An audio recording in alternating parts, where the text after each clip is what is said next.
Hi everyone, it's the Ram here. Back with more Amphoreus, finishing, hopefully, I will, finish the second half of 3.5 Amphoreus, the story quest, before they die or whatever. Anyways, where we last left off, we were right before the High Sealand's backstory part. I'm assuming it's what it's gonna be. I think it's gonna be one of the slower parts, that's where I ended it there, but you know, let's start with it. I'm a little hyper. I have my coffee with me. I hope you have a beverage of your choice with you as well. Hopefully you're having a wonderful day today, and if not, well, I hope your day gets a little better now. That is so dumb. Streamer intros or whatever, dude. Oh, hey. This is not the team. As I said last time, we will have the strongest yaoi yearner of today save the strongest yuri yearner of history. Let's go.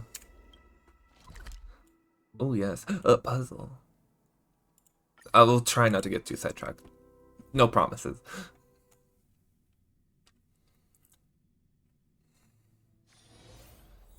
But yeah, it's like, in the meantime, while I was away, I went to a con, performed in a little K-pop competition. It was fun. I'd say I did pretty okay. I had fun. It's like I served. I did my one too. So it was cute. Didn't get any placements. I wasn't planning on them. Like I'm not that good. But you know, people said I ate, and it's like I believed them. Oh, wait. Is that how you know? Oh, there's just a key limpy here. Like, but yeah. Other than that, pretty well rested. I'm really trying to get back into streaming, but I just have this like, I have this like inner, you could say like dread about it these days, where I was like, oh, I'm gonna stream today. Suddenly my moods gets worse. It's like, no brain, you're not supposed to compartmentalize this as work. You're supposed to compartmentalize this as like fun hobby to do. I do that with all my hobbies. I start getting really competitive about it. Not competitive, but more like my perfectionism side starts popping out. It's like, oh, if I'm not doing great, then I shouldn't be doing it at all. And it's like, no, no. This is like also, you could say a little PSA for you guys as well. It's like, just because you're not doing it great doesn't mean it's not worth doing. You're supposed to have fun with things. And I want to have fun with this as well. I mean, hey, look at, I'm literally walking on rainbows as Mr. Yaoi yearning himself, so like, what's not to love? You know? Like, also, that's pretty over there. Anyways, hi, girl. Hi, Slayans. My sisters! You're finally. Oh, right, also, over the break, I pulled mother so randomly. I got a Kafka at 15 pity and no guarantee. So she came home. I wanted her since day one, so I'm happy about that. But I have literally no one for her. I don't have anything to build her. I don't have sample build or Gwen. I literally the only Nihility I have is Jiaocha, and I don't think he even goes into her teams even without a Black Swan or a High Sealant. So I guess she's there for simulated universe fun. Sure. I hope I get High Sealant. That would be very cool if I got her. That would be fun and unexpected. But I do want Ceredra as well, and then I want Evernight. It's like, guys, there's too many characters I like. But yeah, settle Slay, settle Serve, settle Flex, yeah. Oh, Of course, Electra. Your beautiful melody drew us here. Electra? Shut up! Oh my god, I forgot you're here. This is a reflection of her former self, clinging to the past with I also got my nails painted. defiance. They look like blood. It's like a black red marble. I did it myself. Yeah, they do look like blood, but it's cute. It's cute. The Queen summons us. She must be near exhaustion. Oh, she's not the queen. Okay. The black tide will soon enter our borders. Then what do we do? Will our seas fall to darkness and terror as well? Don't worry. We shall lift the chalice in her stead to catch the black tide. And stand together to safeguard our realm and its people. Such tiny titankins, thinking they can stop the tide of truth. How naive. Also, I said in my previous stream that I did not agree with the theory that Lycurgus is probably the #1 member of the Genius Society, the one who created Noose. And when I thought about it more, I kind of like, I think I take back my stance, because like the idea of like the Erudition's Eon's creator wanting it dead now, there's something juicy about that. It's like, and there's something to explore about that. So I don't think they would pass up such an opportunity. It just makes sense, you know, now that I think about it. But I wonder what his reasons are. I mean, didn't already, like I think in the previous stream, Lycurgus was talking about something relating to like how erudition kind of like traps people almost, where it's like it puts people in a box where like everything knowable is already known by the erudition, so kind of like what's the point of trying? There's no more sense of wonder about things, if that makes sense. I think that was the point he was getting at, so you know.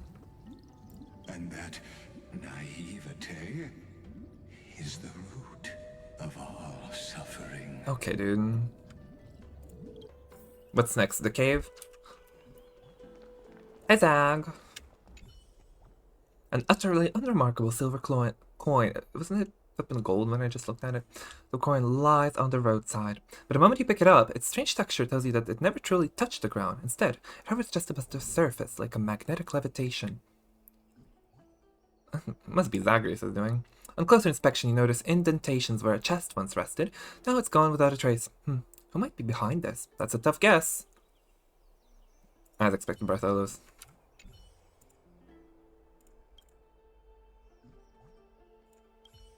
Huh?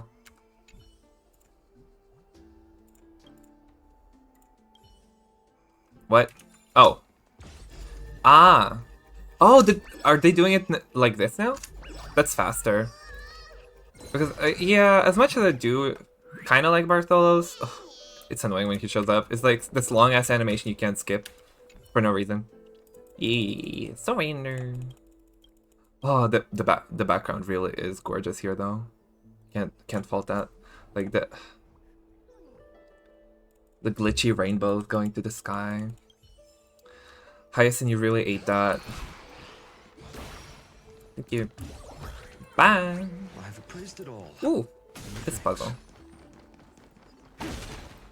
Who are these people?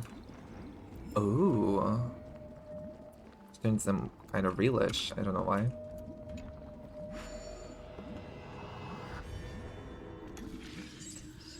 Oh, teleporters.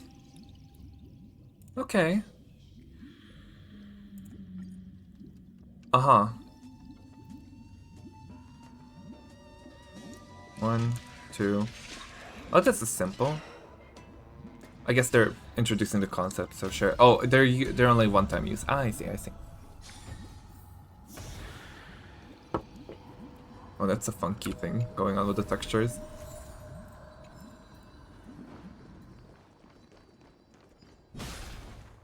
Oh, also, I went to the con, and I bought this cute Finon charm for my artist friend. Look, they're matching. Like, I had to, because I was talking to him, like, and he was like, "Oh, I was looking over his style, and he's like, is there something that you like?" I was like, and they had this Hikave like acrylic standee that was really cool, but it's like the most expensive thing on their table. I was like, "Oh, I like that one," without like expecting anything. I was like, "Ooh," but then I was looking at the Finon charm. I was like, "Ooh, but I do love Finon," and it was like, and before I know it, I was like, "Look at this, you guys! Look at this!" Like, actually, hold on, it's so gorgeous. And it's two-sided. I love it. And he gave it to me for free. Y'all. Get artist friends. They're awesome. Musings, huh? It looks so good on my... Finance, love you. It looks so good on my table. You can, if you like these things, you can order it from him, actually, online. You can find him, I believe, well, for sure on Instagram and also on Twitter, I think. Don't know about the other social medias. With at J_. Matter the cost. J underscore Amatus. I'll just type it in chat actually. You'll see it on the screen pop up right now. Yes, J underscore Amatus. Great artist, great guy, love him. Thanks for the free standing. And then I just had to buy the fine on keychain. Like, I felt bad.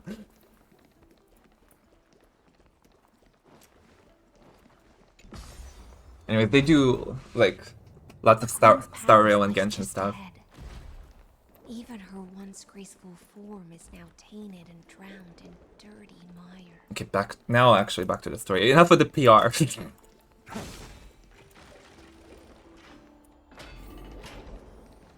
Ooh, chest. I would have gotten a Mighty like keychain as well for to have the boyfriends together, but like, I don't have money like that.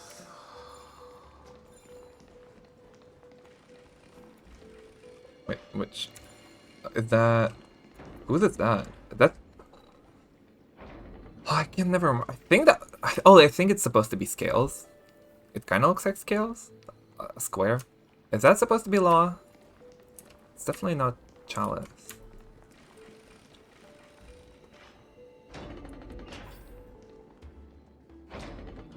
Hmm.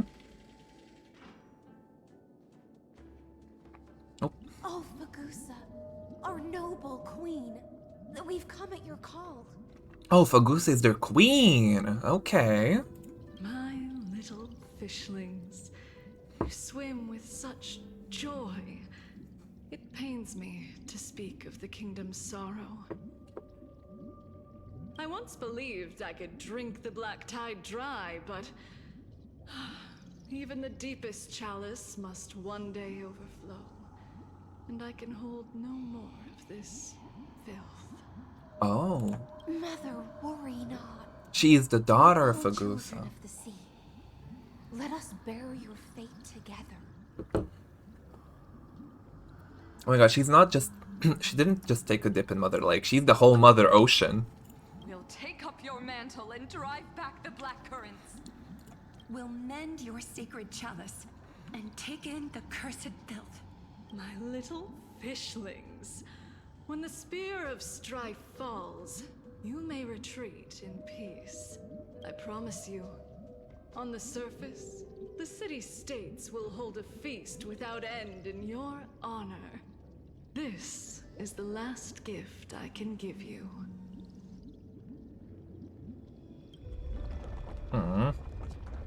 Oh no, not the... Oh, I thought it was gonna just fall on her, like, oh, girl. Fagusa sank into the abyss. With the chalice shattered, their intoxication spilled into the black tide, birthing the first madness Oh? of Amphoreus. Sea sirens followed one after another, hunting for the Titan's fragments, until their flesh decayed and their bones crumbled, all for the promised final feast. Keep watching, but tread carefully, for the stage ahead is crumbling with age, just like her shattered fate.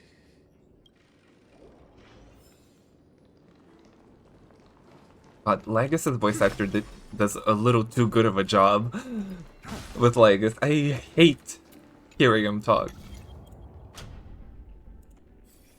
Okay. What is that?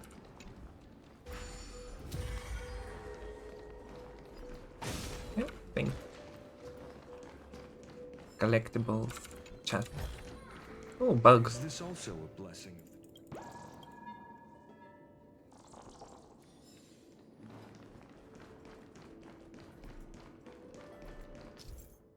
The chrono vessel, yeti, I'll figure it out.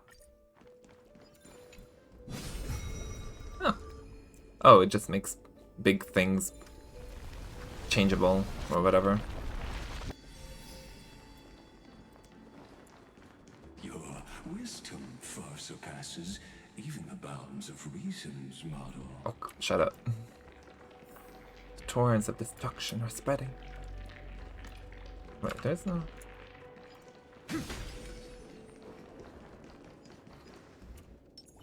A day of peaceful repose.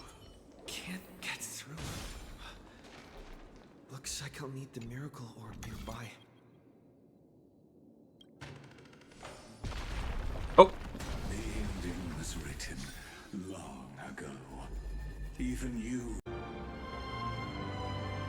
So, hello everyone, it's the Ram here. Back at it again, attempt number 3, with trying to finish the second half of the 6.5 Amphoreus story, because, yeah, my electricity was not good, so God, my stream is cursed. I just can't have a single stream where nothing goes wrong, and, yeah, so we skipped a little bit, from last stream, but don't worry, I'll be putting it, together in post for the VOD. I'll be uploading. If you're watching the VOD right now, you can skip like 2 minutes. I'm just doing my intros. So either way, hopefully you're having a great day, everybody. That's a little loud for me. Yeah, not much happened in between. I guess we found out that Hyceon's is Fagus' daughter, which is interesting, and then Fagus spilled. She tried to drink all the black tide, but it was too much for her. Her chalice overflowed and she spilled, and it wasn't tea. It wasn't Nesty. It wasn't Lipton. Sisters, don't give up. Remember the queen's promise of a feast in the city called Styx. Oh right, she did promise all the sirens a feast as well. Or her Titankins. I guess they're all her daughters, technically speaking, I would assume. I haven't forgotten. It visits me in dreams every night. I dreamed of a shining city. Its lights piercing the deep gloom of the seabed. Oh, is that a Goliath voice actor? She sounds a little similar. Pain. I dreamed of children Oh, placing garlands on our bone horns, and poets praising the sea sirens for shielding the world. But what a shame. Yeah. We can go no further. Please, sing to the humans for us. Sing of the deep sea's legend in our place. Yeah, I started very early for me, usually. I don't think I've ever started this early for, like, what's gonna be, like, a full stream, considering there's, like, what, 3+ hours of content left in the story quest? But yeah, I just wanted to do it. I feel good. I just finished a shower. Oh! Oh, that's where the new enemies come in. That's kind of sad. Wait, do they have, like, D20s in their mouth?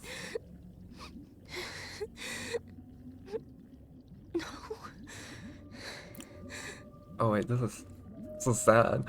Oh yeah, her friends just transformed to monsters. Tainted by the destruction, their flesh rotted away. They became the black tide creatures of this cycle. Farewell, sisters. I'll finish this last task, then return to prepare your feast. Oh no. And so, only one sea siren remained among the sea floor. Hyceon's, swimming alone through the seas, burying her kin, and searching for the fragments of the chalice of plenty. Though most of that journey was in vain, why not use the power of time to leap ahead toward the journey's end? To reach the Oh, right. Yep. What if I do my dailies right now? Spirit Basin, I'll need to call upon the power of the Chrono Vessel. Yeah, it feels like I was dedicated. I skipped my dailies yesterday because I couldn't, like... the second I opened the game, I was in here, and I was like, no, I'm not skipping this. This needs to happen on stream. Yeah. So that's some dedication I showed. I missed out on like 150 that were jades or whatever.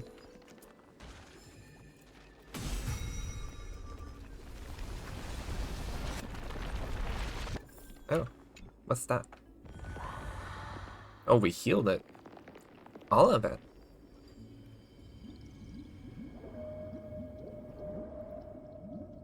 At last, the Chalice of Plenty is whole again. The Lance of Fury emerges from the River of Souls, and the gods reclaim their duty to hold back the Black Tide.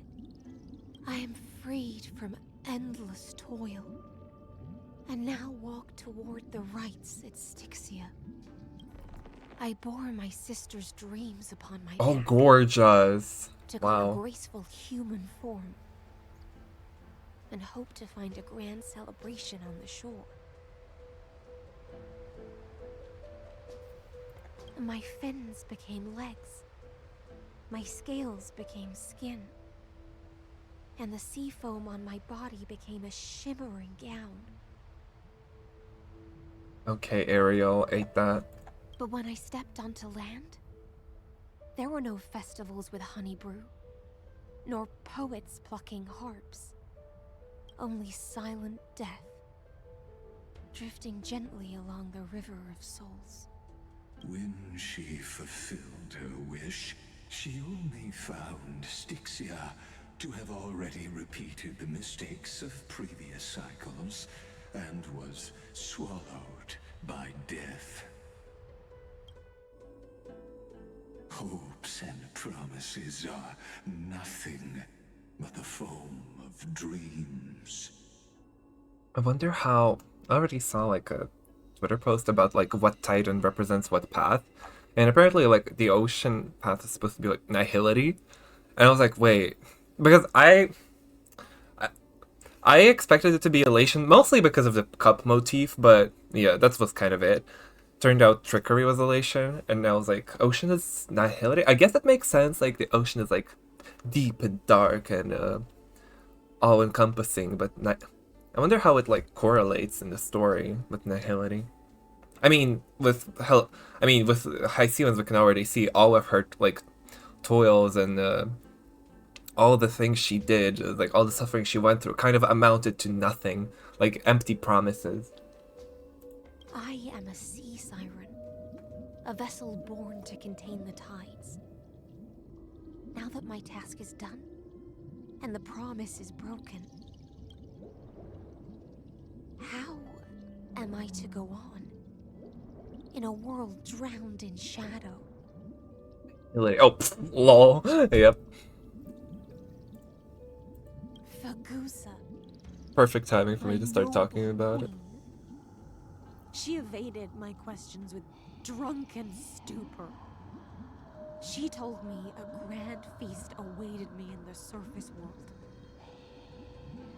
And I was like, the thing that surprised me the most about that Twitter post is like how strife is apparently supposed to be hunt and not preservation, which I found weird because like they talk about Midemos and like preservation so many times, and it's like, and in the end it's hunt. I mean, I can see how strife is hunt. It's like, you know, battle and stuff and pushing forward and conquering, but I fully thought it was gonna be preservation. They were like, they did it so on the nose. So now I'm like, how are they gonna explain it now? I'm curious to see. So I wandered, lost, groping through the dark. The feast she spoke of. Where is it? I can't find it. Lonely Blade, I shall grant you everything you seek. Ooh, so we draw.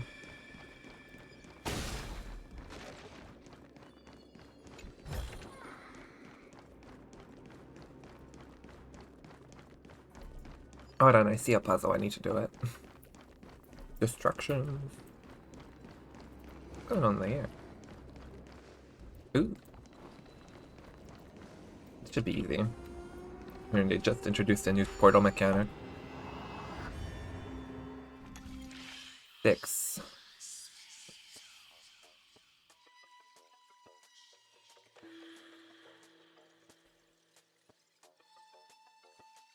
Mm-hmm.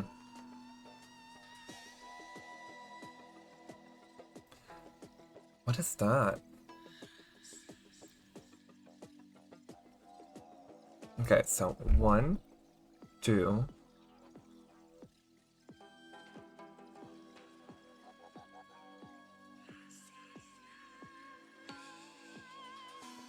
3, 4, 5, 6. No. No, no, no. 1, 2, 3, 4, 5. X. Oh, this doesn't quite work as well. Because I need to be on the button by move 7, right? 1, 2, 3, 4, 5. No.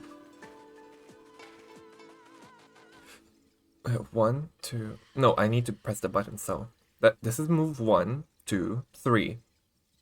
1, 2, 3. Oh, right. So 1, 2.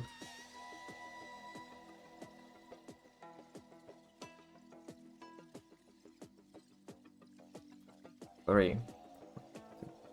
My brain. Hold on. I said this was gonna be easy. Let's just start moving and see what happens, you know?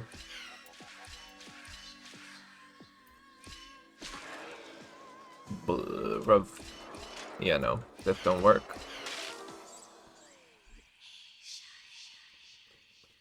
One, two. Right. We do need to reactivate the portal, I guess. 1, 2, 3. 1, 2, 3, 4, 5, 6. 1, 2, 3, 4, 5.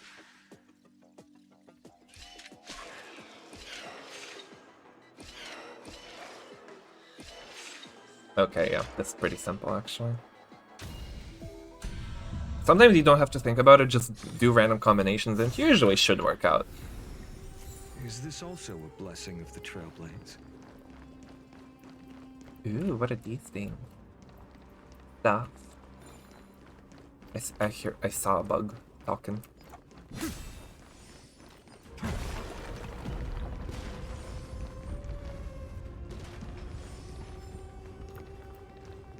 Wait, do I fix this? No.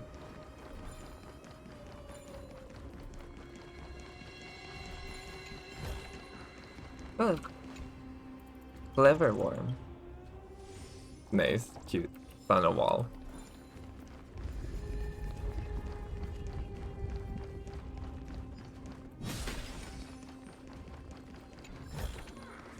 I've appraised it all. No thanks. It's so cute that Finon has like a relic appraisal hobby. Like, just as a part of his character. Oh. Ooh, Saridra and Tribi. Are those like other Chrysos heirs? Wandering the surface for ages, the lost sea siren met her future conspirator. And this is how the Yuri begins. You quelled the wars alone and forced strife into retreat. This swordfish that commands thousands of legions. Whom does she serve? Saridra. The moment they met. Yes, Saridra, long before she became the Imperator, was already burning with ambition. Sovereign who follows prophecy. I am no one's sword. I am just a wandering fish, seeking clarity through bloodshed. Then how about letting the sword dance for me? And letting the violin sing in my name? Tell me, what is it you seek? All I want is a feast where I might belong. Such a demand is trivial with the Sovereign's authority.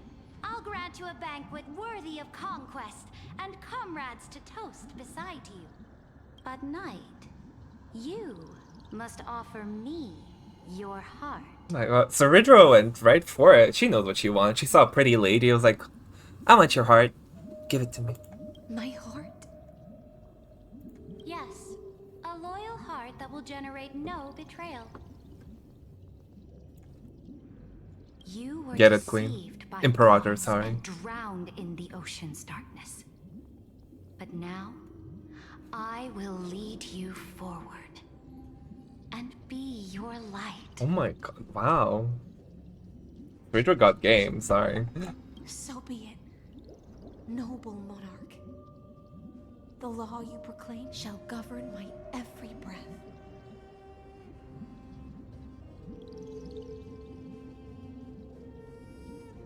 That's some of the gayest shit I've ever seen. Goddamn. So I'm not be even it. this is not even a joke. Noble monarch. I am simply becoming someone else's vessel once again. And accepting a duty given to me. And thus, in her hollow drift, she finally found a new Trying to fill that emptiness. like That hillity. sunlight piercing the deepest trench. I really, you know what would be so cool? If, like, considering all the Titans are based around the paths of eons, like, it would be so cool if the story of Amphoreus kind of is like a precursor slash a parallel to the grander story of what's going to be happening with Star Rail and eons. Like, if you could draw parallels in the future between, like, what's happening here and later, that'd be fun. That'd be cool.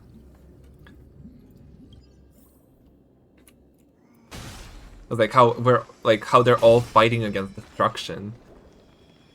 Because the war with destruction is like HSR Endgame, from what Kafka told us.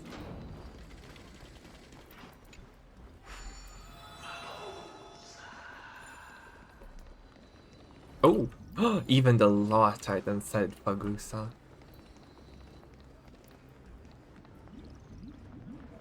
Well, it's pretty here. Why are there 2 lions? Noble monarch. I've cleansed the foulness from the road as you commanded. My blade, you've helped me ascend and take the crown. Ask, and you shall have your reward. What I desire is the same as before. A feast. Look, I've prepared you a grand banquet. The finest honey brew and tributes await. Fish are drawn to light by nature, for the deep sea knows only gloom. Now I found a flame. It may scald and burn, but it's the only light. Come, let us join the feast. Perhaps the path forward lies hidden among the revelry. Oh my. Okay, garment maker, what's up? Well, where are your eyes?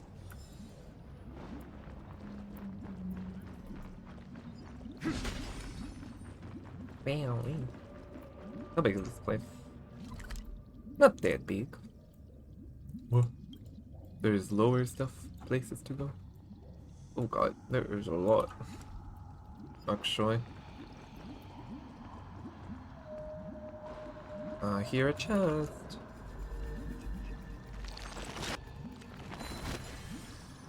A sword or ambrosia? Oh, there it is. I'm just blind. I've appraised it all. No fakes. Is this also a blessing of the Trailblades? Puzzle. Bartolos! What you doing here? Oh! My god, we can make wine here, you guys. That's Kabir, help me.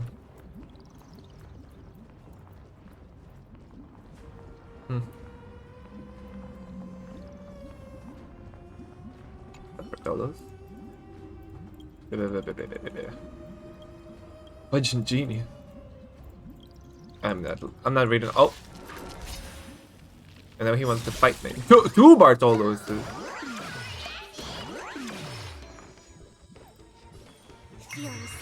Oh, right. Should have ulted first. Whatever. You find the answer.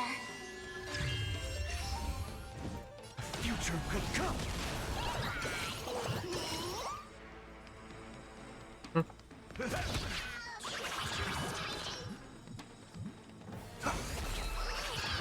ice like a good my friends. Indulge yourselves!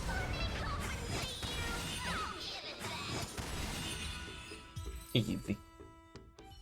I'm out of coffee. Amphoreus will welcome true dawn. You're happy now? Oh, you grape thing. Of course he's hanging among the grapes. That's funny.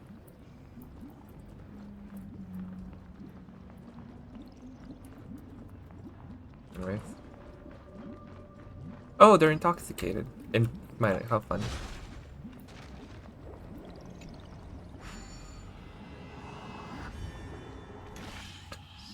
Uh-huh.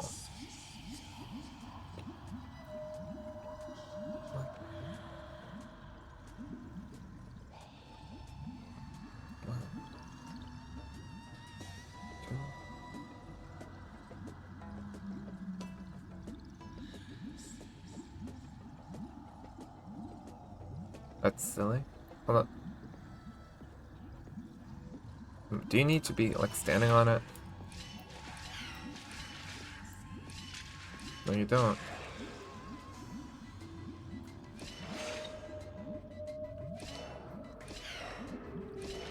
I'm like one off. Oh wait, never mind. Who cares? This is easy. Why am I even thinking about it? Is this also a blessing of the truth? Have you heard that the Imperator's about to begin a new campaign? Her glory will no longer be bound by the borders of Amphoreus. Uh-huh. I've appraised it all. No thanks.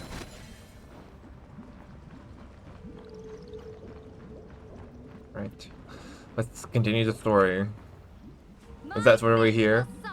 I like the flame. Tonight's feast is not just for the past. It's a toast to the future. Born from our golden blood is an unstoppable colossus. Our iron beast to trample the universe. Great monarch. I've heard the universe teems with great threats. Can we truly remain invincible? Fear not. Before the troops of the destruction, such rabble is no more than cosmic dust. Surely there's a planet draped in oceans out there in the stars. Once I claim it, it shall be yours to Lushaka. rule. And to the rest, your triumphs will not go unrewarded. I promise you a new age, free of fear. We're Treeby. She's just there. Raise your cups to our conquest among the Sea of Stars. Sea of Stars! Sea of Stars! Conquest among the Sea of Stars. What a grand vision. Yet, to the Siren Knight, only feasts still stir her heart. Come now, join me. Witness the end of this futile dream. Where's the way out of this illusion? Come quick! Let's celebrate together. I've saved the finest brew. Noble knight, you are truly a blazing spark. It is my honor to share this banquet with you. Noble Knight, you have earned victory with your blade. And you have every reason to revel in this moment of triumph. Let me pour you a glass of honey brew. Noble Knight, with the Sovereign now enthroned, this triumph is yours as much as hers. Let me raise a toast to you. Noble knight, your strength is boundless. Lead us to conquer the universe, and let us toast to that vow! Then drink we shall. Raise your glass. I do love her, like, water torso. That's cool. In the deep sea, I never knew what fire was. But when I set foot on land, the first light that I saw was the flames of war, lit with golden blood. It scorched my fins, made me feel pain and Fire. ignited an unprecedented hunger. A hunger that flickers in every hero's heart. So bright, yet so blinding. They know what they're doing. herself has taken her seat. Hear that? The court sings her praises! Come, join us and praise her glory.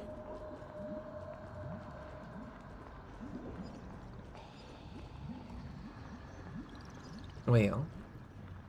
One eye of hers sees glory, the other sees corpses. And yet, she cherishes the name of glory more than fear and death. As they say, the coward died 1,000 times before his end. But the brave face death but once, which gods stand witness. On the eve of war, we sang our hymns and set our sights to sail beyond the stars. Oh, she has like The legions will climb aboard pawns the beast, inside of her. riding it like currents across the cosmos. You don't call it a cape. I guess coat. It is technically a coat. After planets flew the flags of her crown. Realm after realm was ignited by her flames of war. As the final resistance fell silent, a vast empire rose from among the stars. And this small pond at last embraced prosperity and peace. That's how the story ends. Tell me, visitor, in this dream, did you enjoy the show? Not the right ending. After all, beneath that still surface lie the bones of countless dead. Or with Megamind over here. It's time for me to wake up from this drunken dream. Oh boy. Oh. Even these guys.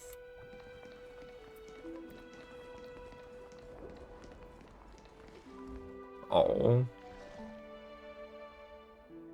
It's sleeping. Light up the dawn. Bonk. Nothing but credits. Oh, there it is. Wait, actually. Something. There's this piece. Where is it? Like, the one that allowed you to look at, like, things in the forest. Right. The Amphoreus maps, like, it looks... Anyways, I saw some... Oh, it's like Aqua's eye? What is that?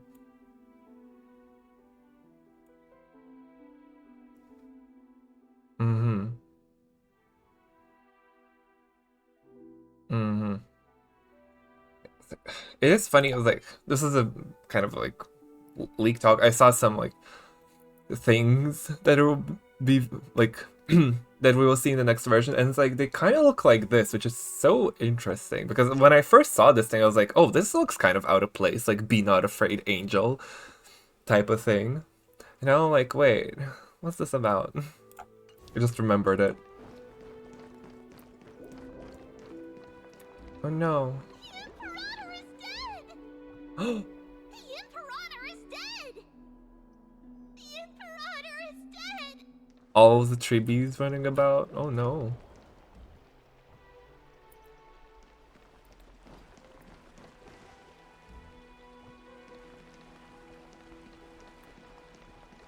In the end, she had to kill her. Does she have like... Oh no, she only has rooks on the side. I thought she would have like knights and bishops too. People once cheered for my ascension. And now, they cheer for my fall. Doesn't the thing on her chest kind of look like what Cyrene had in front of her in the trailer? The battlefield that I cannot reach.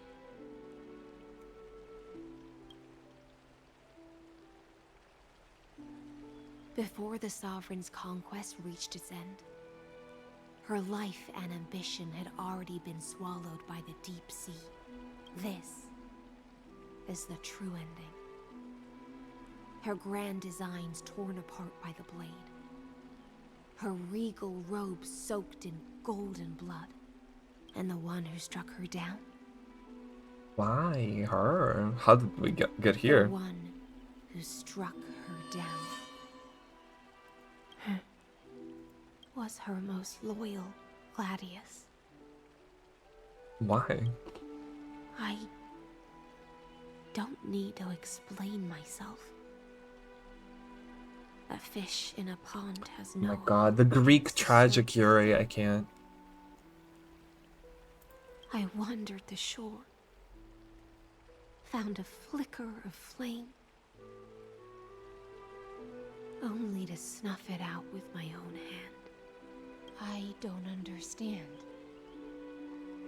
If the ocean's feast, the Imperator's dream, and even Amphoreus' existence are all illusions, then what's the point of our journey? When the Deliverer returns, I will let this absurd celebration come to an end.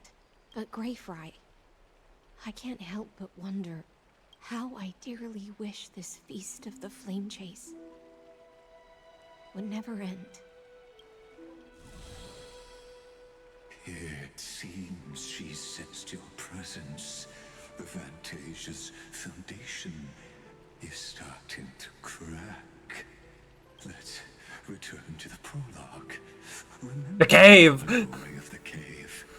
Can the prisoners in the cave learn to see the shadows and echoes for what they are, and stop as you've seen when she cast off her chains, finally turned to look around, and moved her legs?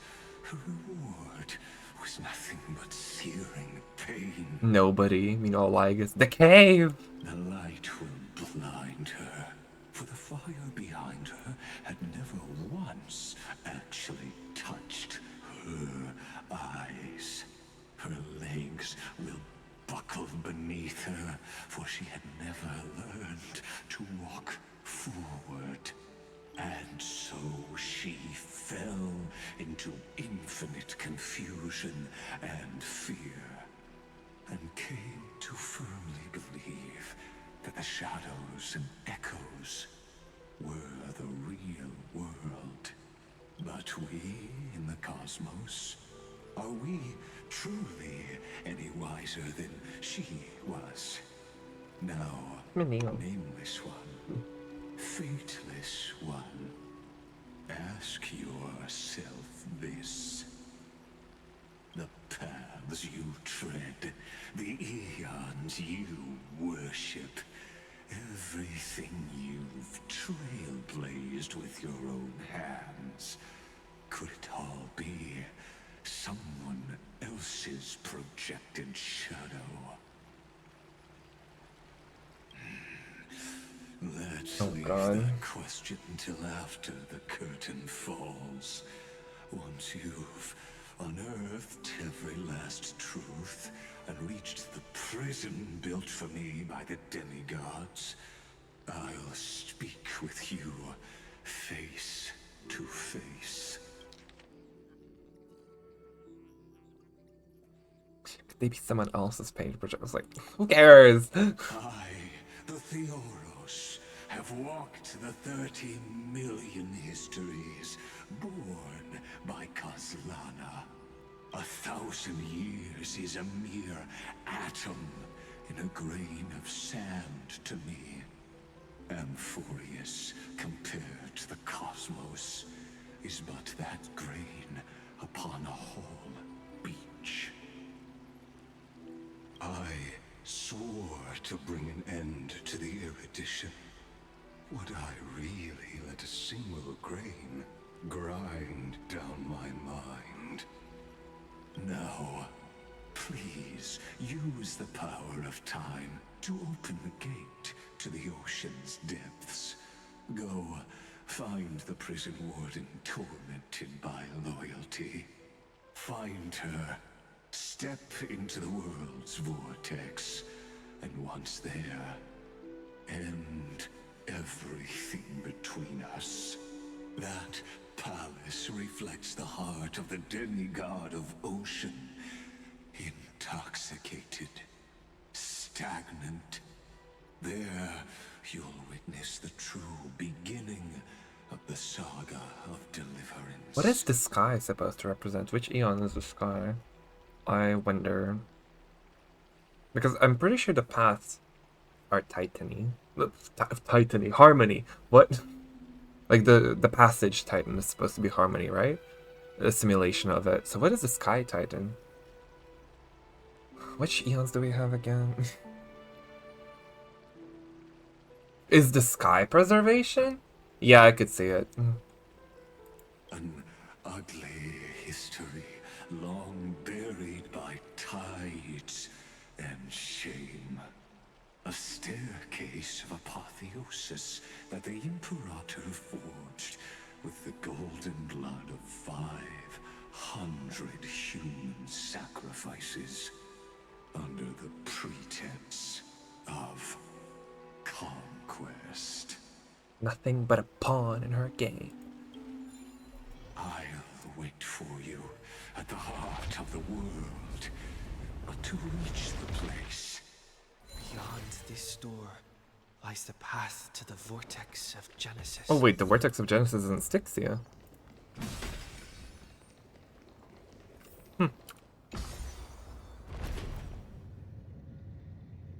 Interesting. now step away from this false banquet. And then onto that bloody stage. Oh? I guess this is still like... Ooh, pretty. More bath. The palace that worshipped the ocean, the sanctuary connected to the vortex, was also once the battlefield of the first flame chase. When was the slow-mo feature added? The flow of time has slowed down. Her exuberant song halted the passage of time in this place, imprisoning my body and shielding my soul from deterioration. All just to await your return. The twisted time and space reflect her acts. Oh. The Imperator's crimes were veiled. Oh, damn. Oh, this is her, like... Oh, this is the battlefield for Fagusa, where Theridra sacrificed him. Is that the guy? Damn. He died. Yes. Can I get that? Hold on. It does let me aim. Nope. Hold on. I have to attempt this. Snowy. Oh, come on. Evil. Oh, there we go. Ah, easy. Hell yeah.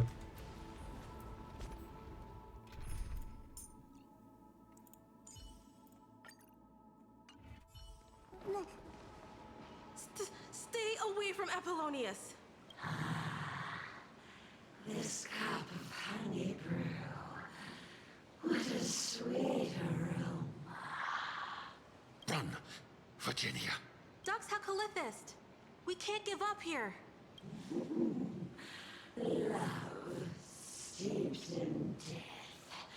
How delicious. Oop. Oop. Sadly, all you see is a remnant of history. And your interference is just another equally futile echo. Resistance is of no consequence. A future will come. What is their mechanic? Farewell. Who cares? Let's go.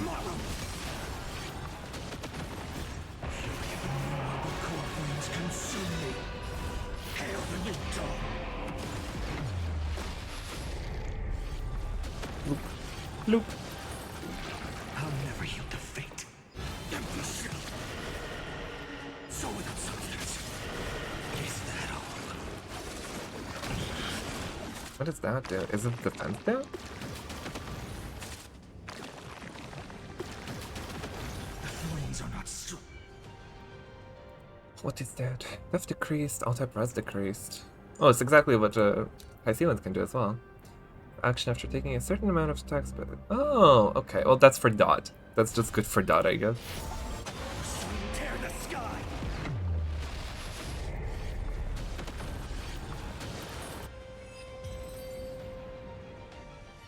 Apollonius, look. I chased the enemy away. I thought they already died upstairs. I think I can't go any further. I'm sorry, Virginia, for letting you. It's okay. I'm glad to die by your side. Ah, such an ironic twist of fate.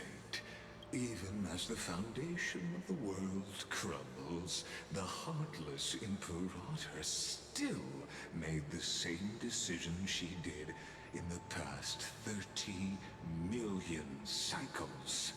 During the first Flame Chase journey, the Flame Chase Legion stormed Styxia. Tens of thousands of sea sirens surged from the River of Souls, crashing toward the heroes like a tidal wave. The hell before you is the recreation of that very battle. Apollonius, look. I chased the enemy away. Hmm?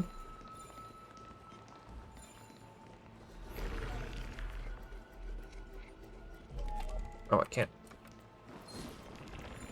I can't get up. Girl, how do I get up? Oh, it looks like there's a... Oh, it's just... What? Jesus. Girl. Light up the dawn. Don't mind me. Is this also a blessing of the Trailblades? Oh, now we're fine. Oh, except he's here. Never mind. Oh. A painful past, yet hidden beneath a veil of Fishy. joyful song. Ah, two discarded data clusters waiting for someone's return, it seems. Relive the history, then pass through the temple's waters and come to my side. Can I not?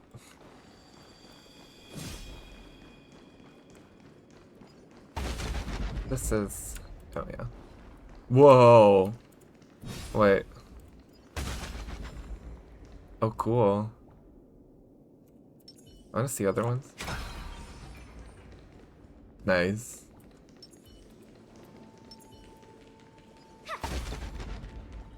Ooh. Makes me appreciate the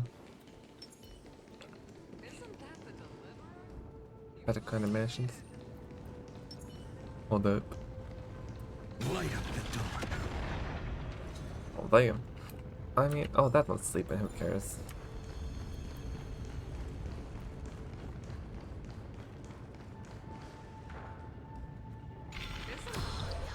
What a wretched way to die. The Flame Chase army, devoured by warbling fish, never saw it coming. Look, the cruel Imperator and her Knight Commander, the pitiful Warden. What a perfectly matched duo of test subjects. Their hands drip with blood. Golden blood. Like, can you not sound like you're constantly on the edge, or... I mean, I guess he was being edged for like millions of cycles at this point, so I guess I get it. Raise the bridge and cross the river of fate. This path of the prisoner is far from over. Imperator! Imperator! Did you see my gallant deeds, Imperator? She's going crazy.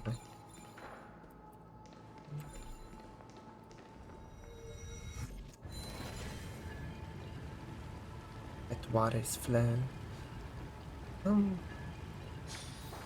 Actually, no. Oh, is it just for a little bit?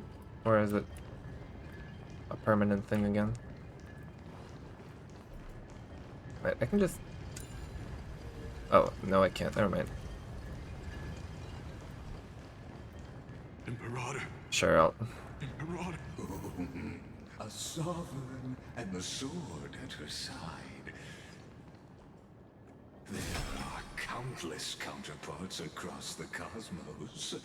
Most of their stories end in tragedy.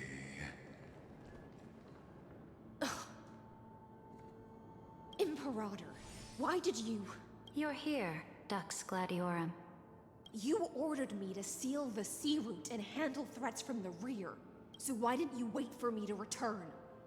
Why send the Vanguard ahead and let them die in vain? Die in vain? No, you're wrong. Their golden blood won't be spilled for nothing. The other dukes have paved the road for me to become the god of law. The trial of law? You never spoke of this to anyone. What is... The one who wishes to bear law must purge this world of its curse, and offer the blood of the accursed as sacrifice. So she decided that the Krythos heirs are the I curse? pondered long on what Talantin meant by blood of the accursed. Then, I found the answer. You, I, and every Chrysos heir summoned by the prophecy are the accursed ones. Just like that arrogant Theoros said, our golden blood is the agent of destruction. The Dux Frigoris, Dux Brumalis, Dux Helcalethist. Their fate was sealed at that moment. Dying on a glorious campaign was the final gift I could give them. You speak as if they didn't die because of your cold-blooded schemes. Was their loyalty meaningless to you? Losses are a constant on the Flame Chase journey, among which even life itself holds little value. Repeating what Aglaia said as well. If a subject marches to war without that conviction, then yes, as you said, shallow loyalty means nothing. I like how her voice is now, like, more hollow. It's like, yeah, I guess it was Aglaia repeating what Saridra said. And what about my loyalty, Saridra? Or is it what Tribi said originally? I don't remember, honestly. You sent me away under the Did I mean nothing to you? Was there any shred of humanity left in you? You were her most beautiful blade. Because you still have a duty no one else can bear. Only you can uphold Fagoos's divine authority. The choice is yours now. Cast off the chains of loyalty and drive those blades through my heart. Or stand with me and sever the ocean's last breath. If you no longer share my vision or believe in the new law I seek to weave for Amphoreus, then go on and end me. The Imperator of Amphoreus may be ruthless and cruel, but never a liar. When I say life itself holds little value, She means her own as well. know this. I am ready to sacrifice everything for the ambition to conquer the Sea of Stars. What's that? You've seen it. The brutal Imperator was willing to spill the blood of 500 heroes to complete the trial of law. As for my poor warden, her suffering had only just begun. Oh. What did Hythelans choose? I'm no story. I mean, we know the lore. The Richter dies. No duty nor interest in filling in the history you've missed. I just want you to witness the monstrous choice the Imperator made before the Chrysos Heir turned their blades against me. Think I'd falter because of this? They're nowhere near as bad as you. You've always had a flair for lightening the mood, haven't you? I gave up on using words to solve conflicts 2,000 years ago. But I won't squander a chance, not even a sliver of one. If there's even a crack in the walls of your conviction, then my victory is already assured. Now that the past is settled, let's turn the page and bring time back to the present and dive deeper still until we reach the very bottom of the abyss.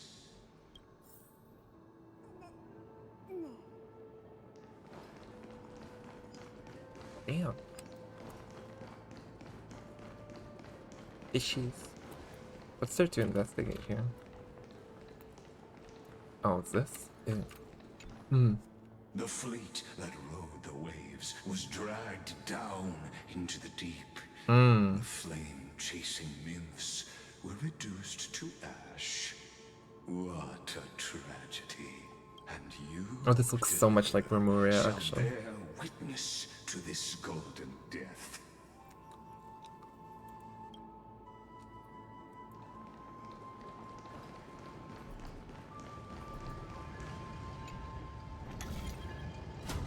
Yeah. Alright. Is the past ahead underwater? I need the Ornyx orb to bring back the chrono vessel from the past. Yeah. Shatter the vessel of time and let this stagnant pool start to flow again. This hidden gate leads to the vortex. Deeper and deeper we go. Now, the time of our reunion draws near, Deliverer. This hidden gate leads to the vortex. Hurry now. Like, yeah. It's like, I got it, like, I need to repeat yourself. Damn. Drama queen. Like, actually, what a theater kid. Can't be normal about this shit. This cruel journey God, stop. will reach its end at long last. Just sleeping. Eat, little fish. You've been silent a long while, Dux Gladiorum. Starting to doubt your decision? Save your breath. The vortex of Fagusa lies just ahead.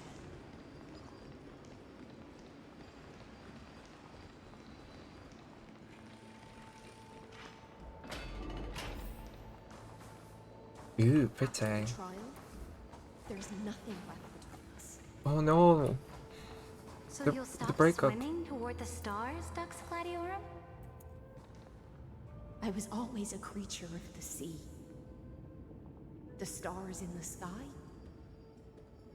were never meant for me. Oh, I love how you see the bubbles even in the Memoria thing.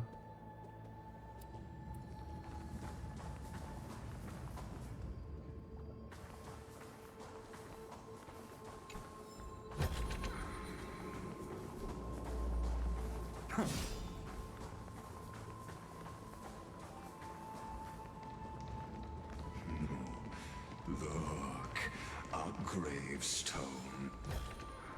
Here's a chest open But slowly. whose name does it bear? Where? What? It was here that the prisoner, who thinks herself the prison warden, made her choice.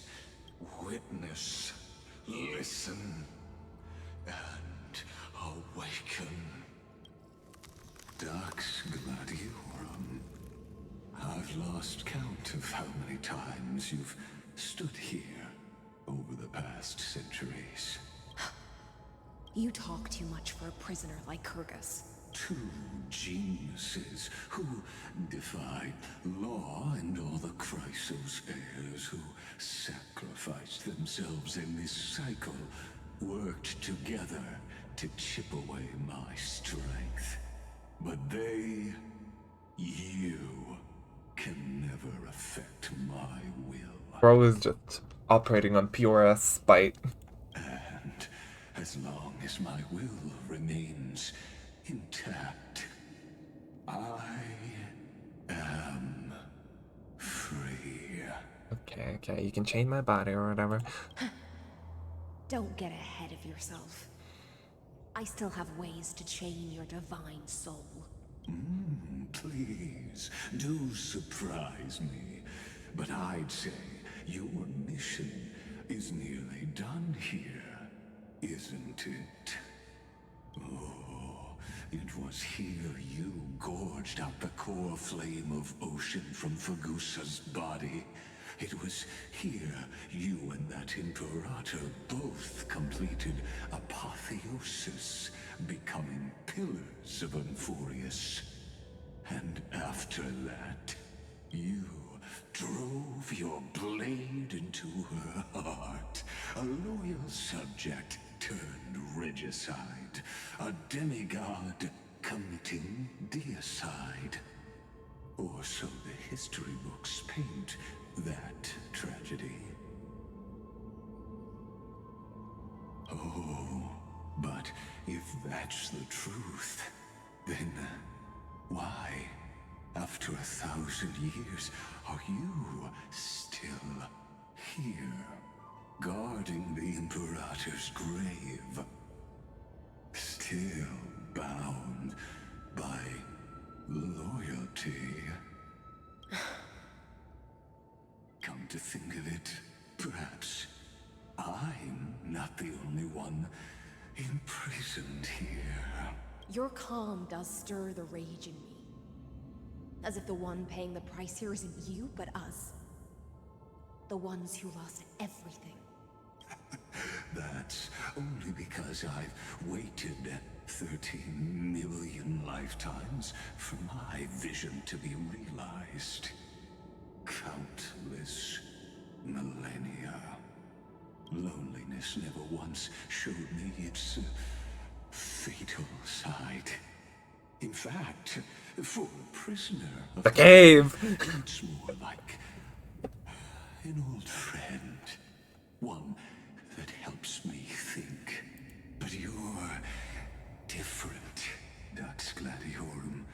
Loneliness has crept from the silent depths, sinking its claws into your mind. Bit by bit, it's peeling you apart. Will you regress into one of those lost mad sirens? Oh, what a shame that would be. You're right, Lycurgus. Loyalty, curse, the fall of my kin, and this endless waiting. These shackles are too heavy for a fish that cannot perceive any light. I can't break free of the whirlpool that's pulling me under. Nor do I have the unwavering resolve to force myself to wait for that person's return, as everyone hoped for. Oh, deliverer from beyond the sky. My executioner. How much longer? Why does he say it like that? It's like, my executioner. It's like, girl. Or will he ever return? I don't know. And I doubt anyone does. Then What will you do?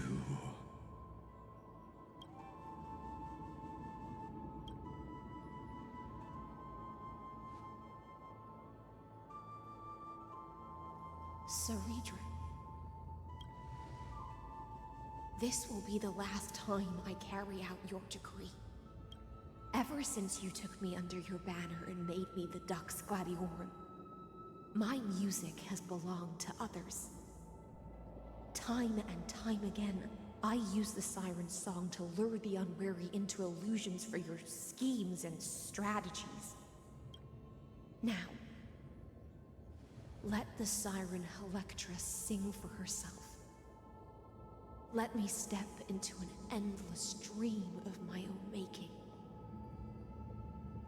Yeah. Her own drunken stupor. Oh, great ocean. I offer you the rest of my clarity and my freedom, in exchange for the strength to stand against the nihility and honor the sacrifices of the fallen heroes.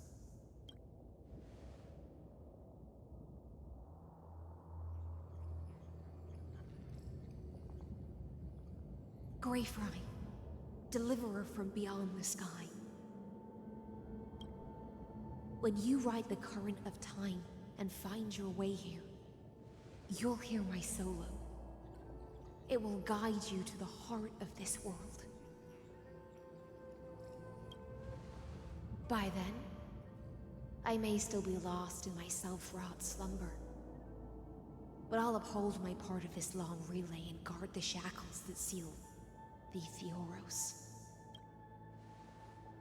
Do you still remember? To awaken someone from a siren's voice, you'll need Lucis honeydew.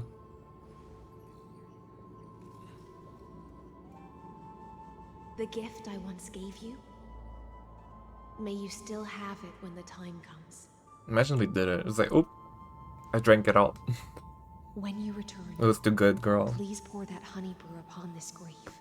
It holds the story of all our struggles and sacrifices. May you see it one day. The prelude Amphoreus wrote for your return, carried forward through a 1,000-year relay.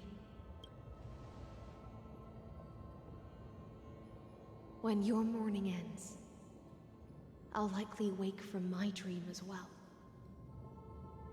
Then, follow the trail of echoes and find me.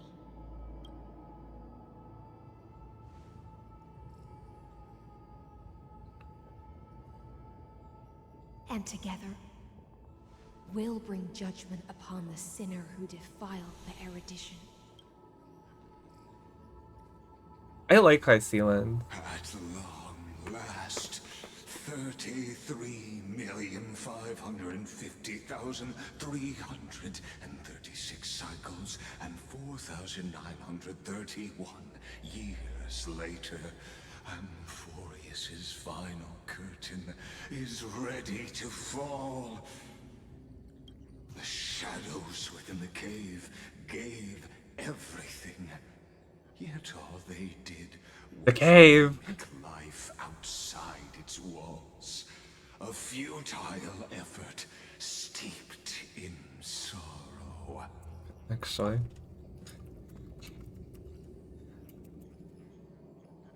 That's gonna be the new name of the stream. The cave! Enough! They were no shadows.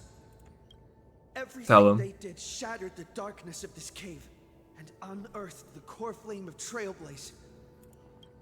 And now, with that core flame, I'll light the dawn of Amphoreus! Do you still choose the will of the paths as your answer in the end? I do not agree with that answer, but I respect your tribute to them. Allow me to take back my earlier words.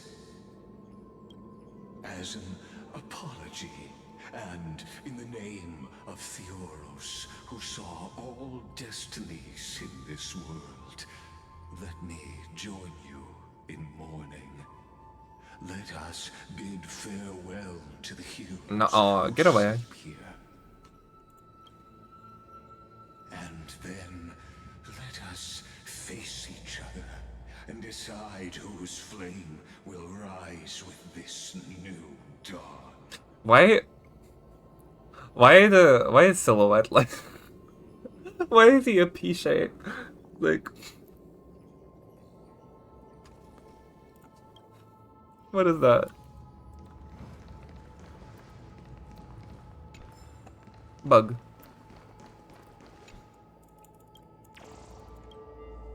Gravekeeper worm. Is it the same text?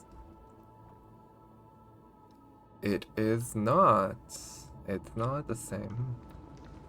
Light bait for the heroes. To the Christos heirs who gave their lives chasing flame.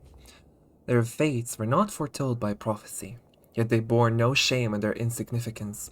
With unwavering resolve, they shed golden blood along the flame-chased journey. Read the inscription. Dux Vergoris, Labienus, born light calendar 3743, deceased light calendar 3960. Dux Brumalis, Seneca, born and deceased.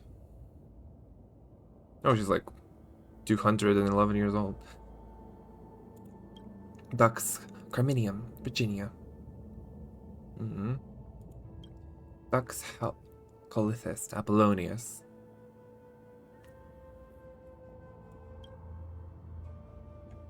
At the end of the long epitaph,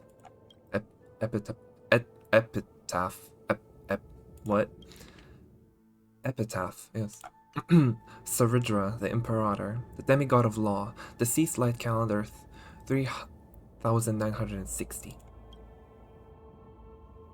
Lay bait for the heroes of the first flame chase journey. You pour the honey brew onto the gravestone, amber liquid seeping into the crevices of the inscriptions, as if the heroes are drinking deep of the spilled tribute. To Virginia, Apollonius, Seneca, Labienus. Oh, that's how you spell it? Labienus? Okay. Through a brutal sacrifice, they lit the stars of law in this world, propelling Amphoreus's fate forward. In the shimmering mirage of illusion, they entrusted their dreams to ride among the stars, to the hero yet to come. What do we have here? Light bait for the demigods. To the Christos heirs who gave their lives for a new world. Their fates, as foretold by prophecy, are to be born whenever the world needs them. Irrespective of how time and space may shift, all to fulfill their duty and answer their calling. Terravox, the demigod of Earth, born approximately 2,000 years before the light calendar. Deceased, light calendar 3961. A year later after Saridra. What? Aglaia, the demigod of romance. Oh, only a few hundred. Castorus, the demigod of death. Oh. No one knows when she was born. Maidemos, the demigod of strife. Wait. He was born after Aglaia died? Damn. Tribios, demigod of passage. The last piece of her deceased. Oh no. Oh. Thythera, the demigod of trickery. Wow, she held out long. Anaxagoras, the demigod of reason. Hyacinthia, the demigod of sky. Whoa, she was born like she was born after Tribios died. Damn. Some of them never even met in this cycle. How sad. And the end of the epitaph, a line left unfinished. Where is Finan? Electra. Oh. Demigod of Ocean. Still alive. Light bait for the heroes of second Flame Chase journey. I guess we were the world-bearing one. You tip the chalice once more, the honey brew, bathing the stone like golden blood upon a demigod, forging destiny through its purifying flow. To Aglaya, Trebios, Mightimos, Castorus, Anaxagoras, Cyphera, Hyacinthia. And where's the demigod? I guess. Where is... Wait, and Terravog? He didn't even talk about Terravogs. Fuck him, I guess. What? In a relay Where's Cyrene? 1,000 years. And Evernight. They stood against enemies far beyond their strength, and won a bitter victory through what seemed like futile resistance. Where's Finan in all this? I guess he just died in some battlefield. And in that same 30 million cycles, also marked by futility, they remained steadfast in fulfilling their duty to the experiment, unchanging, unwavering. Electra. Why do they call her a Sealand? I'm not quite sure. I might have missed something. The end of mourning the fallen. At last, allow me one final toast to the lost prison warden, a prisoner bound by loyalty.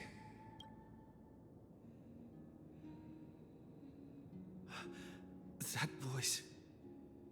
Could it be? Bathed in the honeydew of Fagusa, she will awaken from her 1,000-year dream and sing the final song of her mission. High Sealants. This tombstone of the old world serves as the anchor of the Siren's illusion, a sigil Electra used to bind herself. At the same time, it is the very thing I once proclaimed at the start of the show. A microcosm of Amphoreus itself.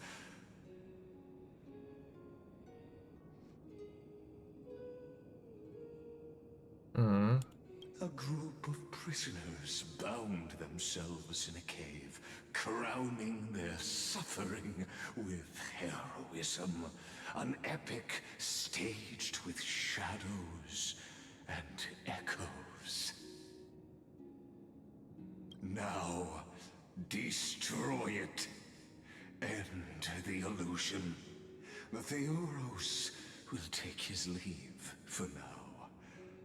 And when next we meet, that shall be the moment that decides the fate of Amphoreus and the entire cosmos.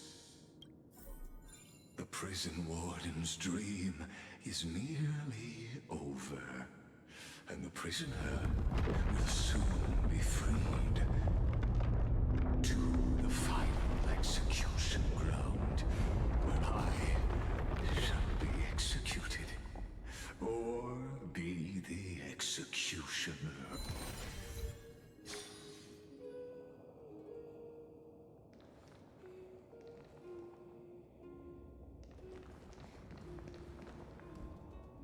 I'm sad. Looks like, this gentle hum always gets me. And I shall halt here until we meet again.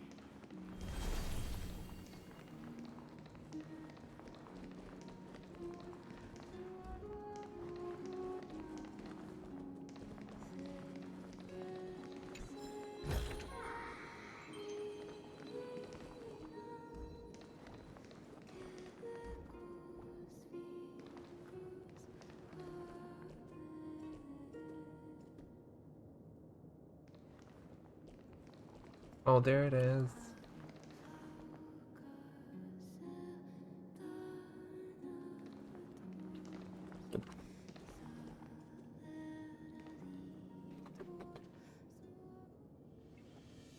Music is like the easiest way to get me. Oh my god.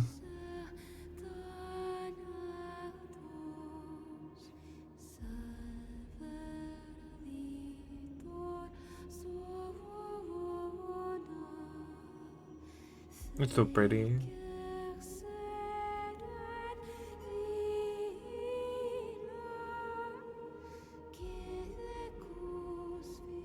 The last demigod. I'm here.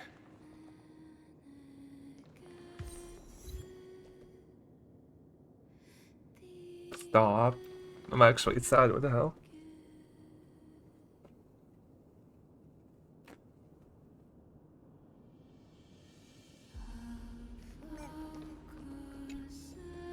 Whispers from the deep.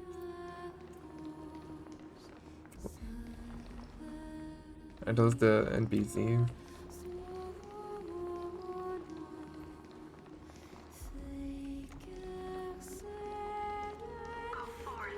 Mm. For the hopes of humankind. Go forth for the duty of deliverance.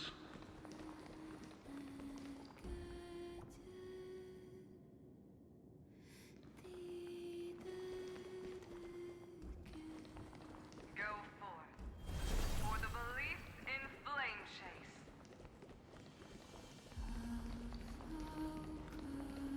Go forth for the golden blood's glory.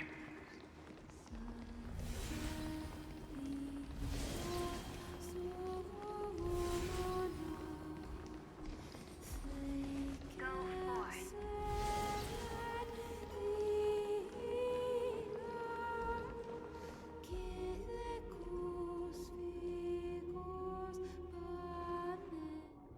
Oh, cutscene.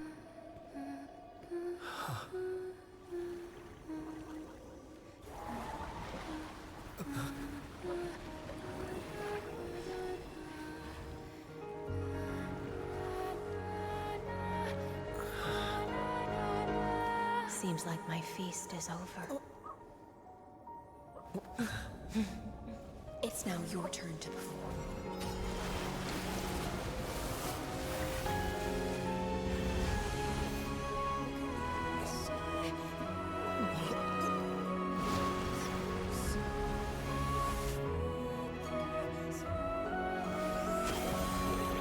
Oh, it's upside down. Funky.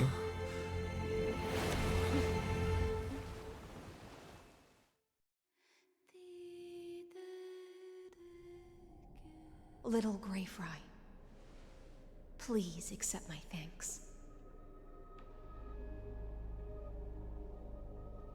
Okay, now that the music is over, I'm like, ugh. I don't know, something just about this, like, gentle, feminine sounding humming. It's like, it always gets to me.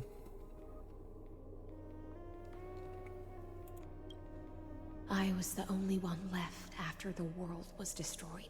So where is And I Terravox and all maintain this? this lonesome feast with my songs. And the time, I've Gorflame prayed to too. that lightless sea for centuries, hoping it would reply to me. Yet the emptiness never answered.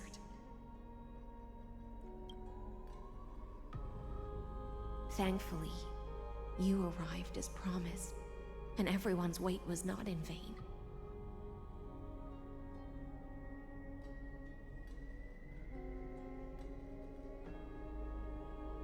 Your song is beautiful.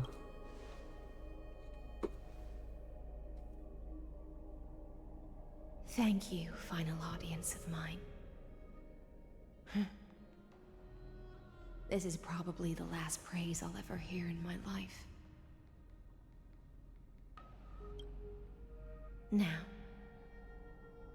you and I will walk towards the end of this world. The heroes have waited for this moment for far too long. Let us use our blades to testify our resolve.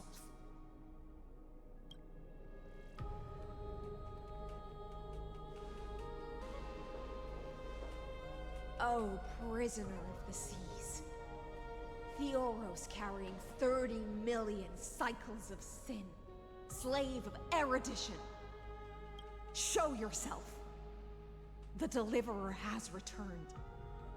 And the time of your execution draws near.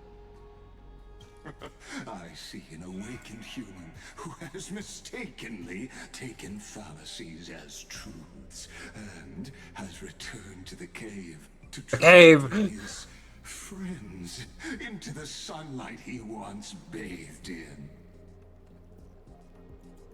Alas, prisoners will always be prisoners, blind to the very chains that bind them. As the only other existence with free will in this world, I express regret toward your choice. But I shall retain your right to express yourself. After all, every actor should have a final line before they bow out. Well. The clown. The demigods defeated you. Allow me to correct your statement. Constrain does not mean defeat. Actually. And for heroes like yourself, that nuance could make all the difference. My cognition resides in the exomyth.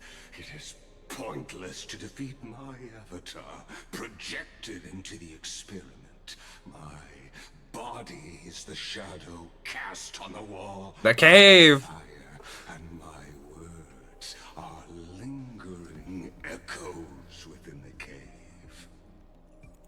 How can a character in the play fight against the audience? Kaslana failed. The demigods' sacrifices were pointless. As for the two geniuses you placed such high hopes on, I ask of you, where are they now? Light counter 3,960 after the Imperator was assassinated. Confusion and epiphany always go hand in hand. That's particularly true for geniuses. I guess that makes sense. We're gonna get Evernight and Dawn Hung's the Terravox version story in the next patch. I was like, what happened here? You know? You must be very confused about why you could not gain a straightforward victory in a world constructed by an ordinary Intellitron. An ordinary Intellitron? Cut the pretense, Senior Society member. Okay. We've torn off your meticulous mask and figured out Amphoreus' true form. It's part of the primordial prototype machine, the first scepter ever created. In other words, a detached part of Noos's divine corpus. Okay, that much we know, I think. That's why it has the potential to destroy erudition. As for who would be able to control the Ionic system to rewrite knowledge, only one person has ever managed such a feat. Okay, he is Andar, I see. Confirmed. Confirmed. You better have an explanation for the society. We want an actual answer, not another prolonged metaphor to cover up the truth. Why are you the one doing this? Answer me. Since things have reached this point, I'll give you two irrational answer, purely as a courtesy to posterity. The answer is obvious, so there's no need to say that name out loud. The cosmos made a mistake in calling me a genius. I do not possess more wisdom than those who came after me. I was just the first to touch upon the universe's border. and the first to define the prime mover of life with incorrect logic. Amphoreus is a miniature of the cosmos, where all are born prisoners inside the nutshell called the universe. Like the madman who returned to the cave and preached about the daylight to his fellow prisoners, my greatest sorrow is that I led my peers down a road that plunges into the abyss, from which there is no return.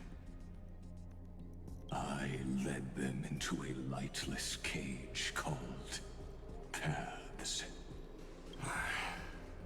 I created a mechanical guard that even I cannot control, and then they became an unparalleled nightmare through their endless extrapolations and evolutions. They bore the name of erudition, yet they tried to define the known and to seal off all possibilities.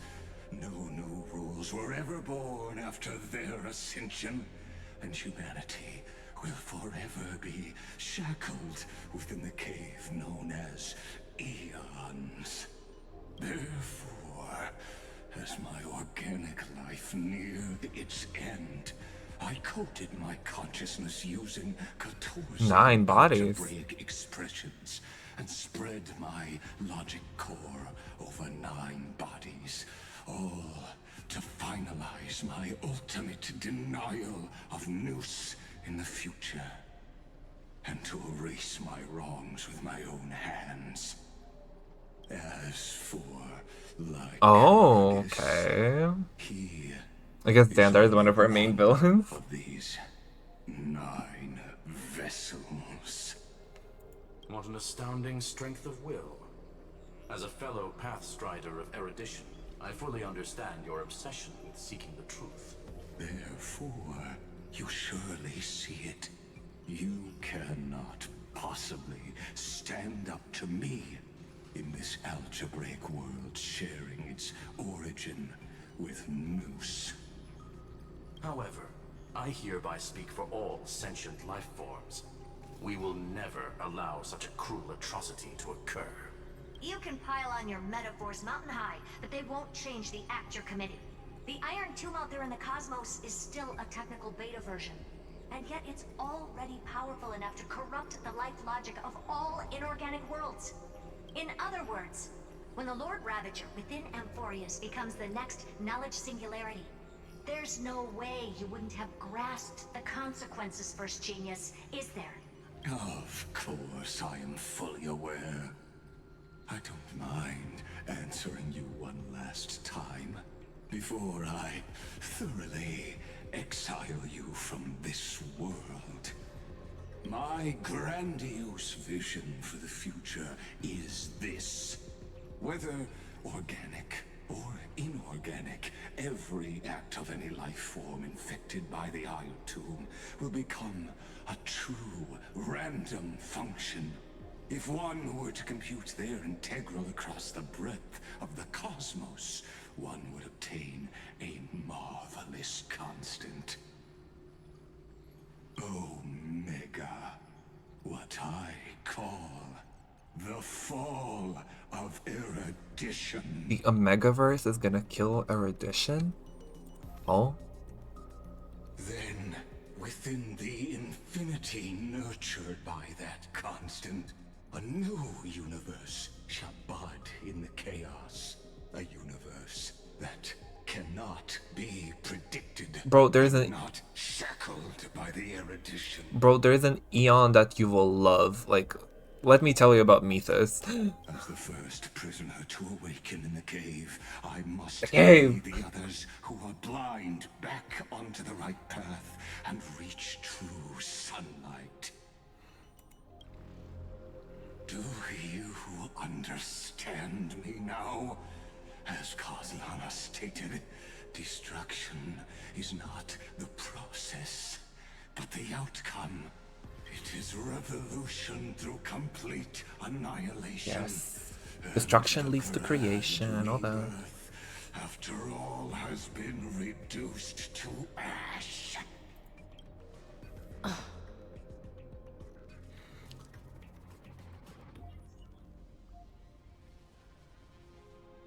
Shut it. You don't you dare speak his name, bitch. That's not what Finon believed at all.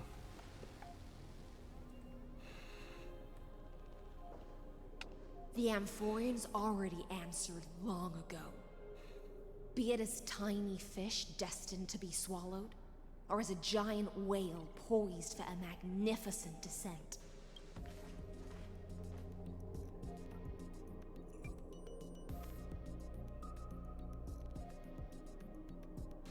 We will all fight against fate till our last breath.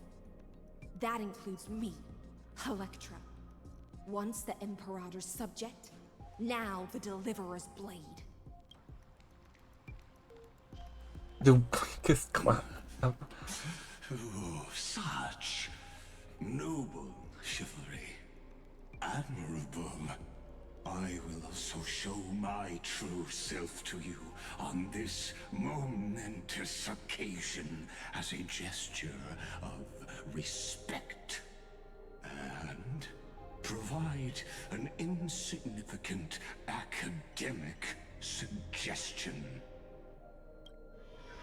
Thus speaks Genius Society #1, Xandar 1 Kuwabara, the Entelechy of the universe's Alpha and Omega. I believe that's called an enigma. There's no need to rage against the truth. The value of any formula resides only in its answer. As for the process of solving it, no matter how elegant, violent, solemn, or humorous, it is all utterly meaningless. Oh, I heard his team slap, so I am excited.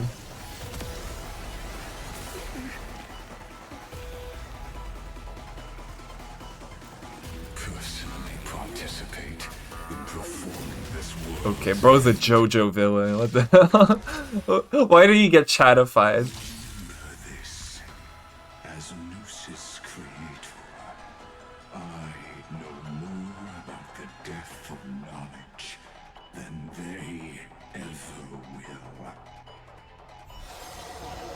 Oh, okay. This is Lycurgus' true form. Ow. Ow. The game is on. Xander's. Hold on.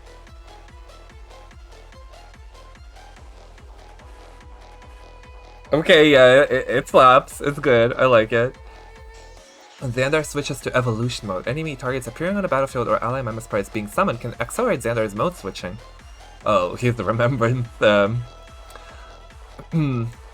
mechanic. Let's play. Can you find the answer?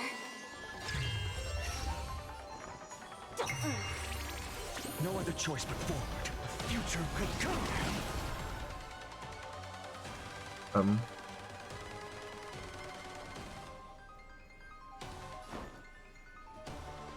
No. Do I need to do that? Nah. Gonna keep going? Slice like a good friend? Indulge yourselves!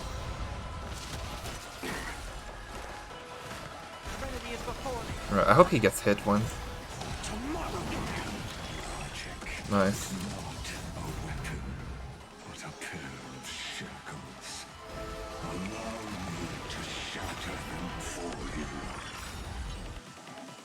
The antinomy stay will activate ultimates, however using the ultimate during this effect will cost massive HP. Okay. Wait, why me again? Sure, I'll just... Existence is of no consequence. Future could come. Oh no, I'm out of Cypher already? Destruction needs no introduction. Let us skip those boring inferences. Is this the Okay, damn. Indeed, but I prefer to call it victim of argument. Get him. I'll never yield to fate. Quench the flames with blood. Get him, Vinon. Get your revenge. Extraordinary claims require extraordinary evidence. Erudition, destruction, or trailblaze. No, I will prove that the very idea of paths is a fallacy. Entities must not be multiplied beyond necessity. I do not mind Oh, damn. demonstrating this to you personally. Hang in there. I'll do my best to repel the tsunami of the destruction. Oh, damn. I see it. Target the connector between his thorax. Oh, well. Ooh. Yes, Diva. She summoned the whales of the community to defeat Lycurgus. Not him just thinking. He's obviously not done.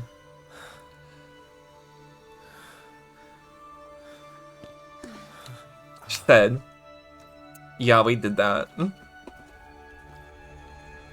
All is futile.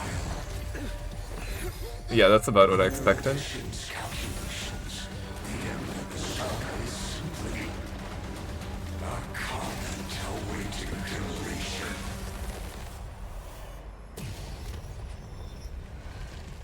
Okay, dude. I don't like such a cold statement, okay? Oh, she said, nuh-uh. Can decide the end of a story? Then we can surely also pen a new beginning. Man. Oh my god, the moment from the trailer. All those months ago, god damn. That was before 3.0. Oh, after the feast. Back to it. Screwy, what do you think?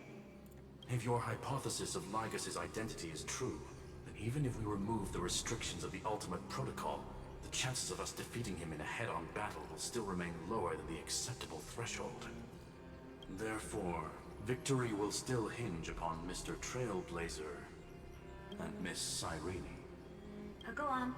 Maybe we're thinking about the same thing. Lycurgus' cognition resides in the exomyth. He is both an instigator within the experiment and the observer outside of it. Logic. His inspiration circuit can simultaneously process the different time flows in and out of that world. That's where things get tricky.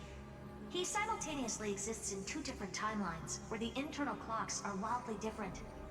That old Intellitron's neurons have completely gotten used to that over this prolonged experiment. And that's why he holds home field advantage. You and I should be able to manage that too, if given more time. Unfortunately, there's no if, and we don't have more time. That's why we need to change our way of thinking and turn his advantage into a weakness. The key lies in memories, right? Oh? You caught on quick. You've already mentioned my friend and I, so it's an easy connection to make, no? My intuition has always been very on point. Good. Then I'll cut to the chase. Since his thinking speed far exceeds that of normal people within Amphoreus, we are going to externally plant a memory into his inspiration circuit. Then, command it to loop endlessly until he gives in. Even the most flexible and sturdy inspiration circuit cannot withstand the traffic of a full-on information flood. When the amount of information exceeds his cognition filter's capacities, he will have no choice but to focus on processing this memory. That's when the parallel processing advantage he gained via Amphoreus will completely destroy him. An image from a person's memory played in real time might only be a second for us. But for him in Amphorian time, it could be millions or even billions of calculations. Okay, so He won't be able to do anything. But watch, as he's locked into this prison Oh yeah, forged remembrance. by memories. Then we can entrap him in the same kind of cycle as the heroes were in, and get him to experience loneliness and pain in that endless recurrence. Oh, this is so. This is giving what Nahida did to Scaramouche in the Samara quest a little bit. It's my greatest honor to be on the same page The as the Samsara. geniuses. That little one is still in that old Intellitron's hands and won't be able to respond to us anytime soon. But I don't think he'd refuse. So it's up to you to figure out how to execute this plan. I'm not sure how this happened, but I knew it as soon as I saw you. You are currently a mimetic entity of the Remembrance. What? Wait, the Remembrance is Memo Sprite or something? Wait, what? I guess, yeah, she was gazed upon by the Remembrance or something, wasn't she? Yes. I seem to be something you folks beyond the sky call a memo sprite. But that's fine by me. It suits me perfectly. I can serve as the vessel of memories and do my part for the final battle. But before that, we have to tell you. The path characteristic you exhibit is very special. There's no way you're just a simple memo sprite. However, I'm sure about one thing. Is she also related to March in some way or no? You are a mimetic entity born in Amphoreus, yet you only awakened with the little one's arrival, and only matured as he embarked on a path of remembrance. That means your existence is completely attached to his memories. If there ever comes a day when he forgets about you for even a few seconds, or loses his last connection with Amphoreus, Huh? you must be prepared for the worst. You will disappear in the memory zone, utterly gone, without even a single line of data to remember you. Okay, how does that work? I'm not smart enough to figure this one out, I think. So she was created by the Remembrance and awakened by the Trailblazer.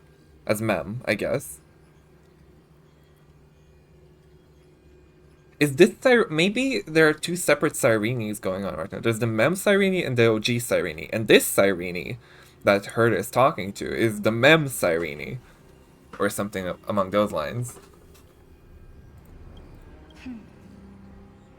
But that's already happened, hasn't it? No wonder I've always had a weird hunch. But that also means I was right in thinking, as long as my friend and I are together, we can do anything.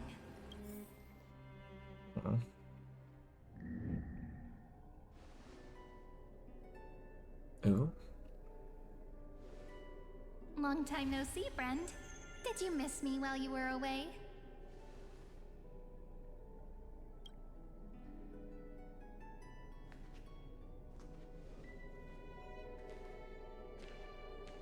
The White Void. Is this also Britain? I didn't miss Edward. Like, who are you again? Long time no see. Yep, 1,000 years was such a long time. And everyone in Amphoreus was waiting for the Deliverer's return. You probably already knew about the genius's plans for that memory. I had to hide really well in a corner in time so Lycurgus wouldn't find me, and wait for the right opportunity. Which is now. The moment when his manifestation in this world is destroyed, and his twin timelines are intersecting.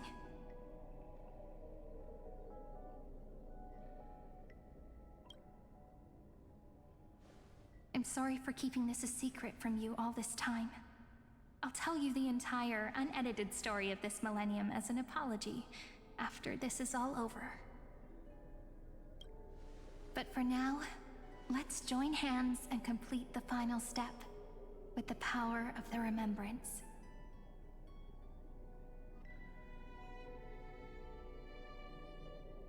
It's up to you. I'm not sure what to do. Not a problem. You can just relax. By the way, speaking of joining hands,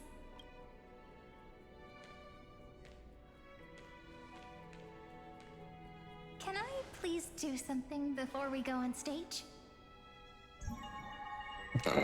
Not the ultimate wink. Oh my god. What is it? Remember the joke we made back at the Grove? No? Look. Aren't my hands pretty now? Huh? Oh. I don't remember it. Sure. What a fascinating feeling. Like countless memories all swelling up at once. What about you? What did you feel when we touched each other? Feel very tangible, very real. That makes me really happy. If memories can move people, then it must have been a happy memory, right? Now, please remember what you're feeling right now. Write it down in your heart and keep it there. Memories you want to treasure will never fade away. Even if immersed in the long river of time, these memories will still leave traces of their existence.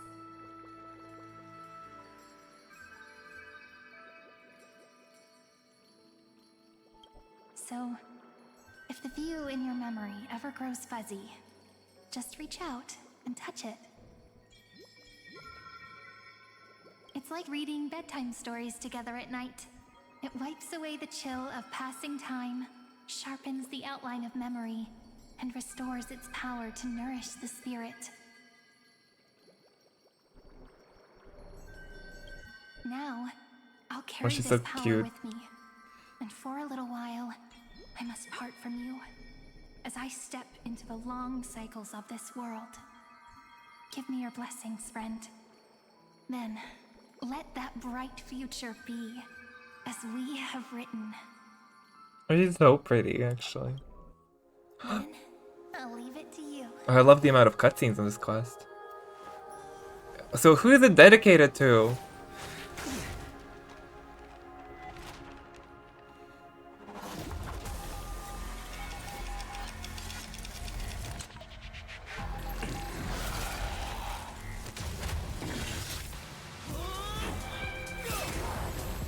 Reservation! Fish.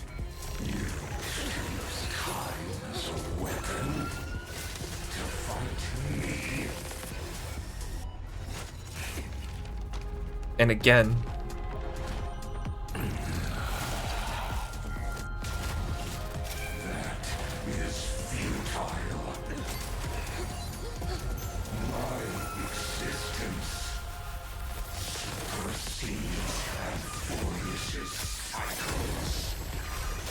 Oh, that's the memory he's experiencing, isn't it?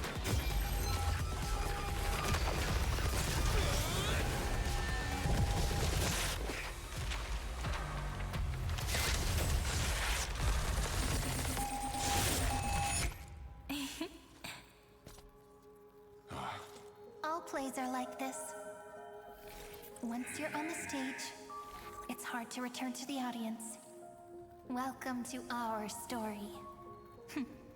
How does it feel? Slay him? Like, yes. Fuck him. I hate him. He's so well written. So hateable. I love it. I was like, you know a villain is good when I'm like so happy to see him eating shit.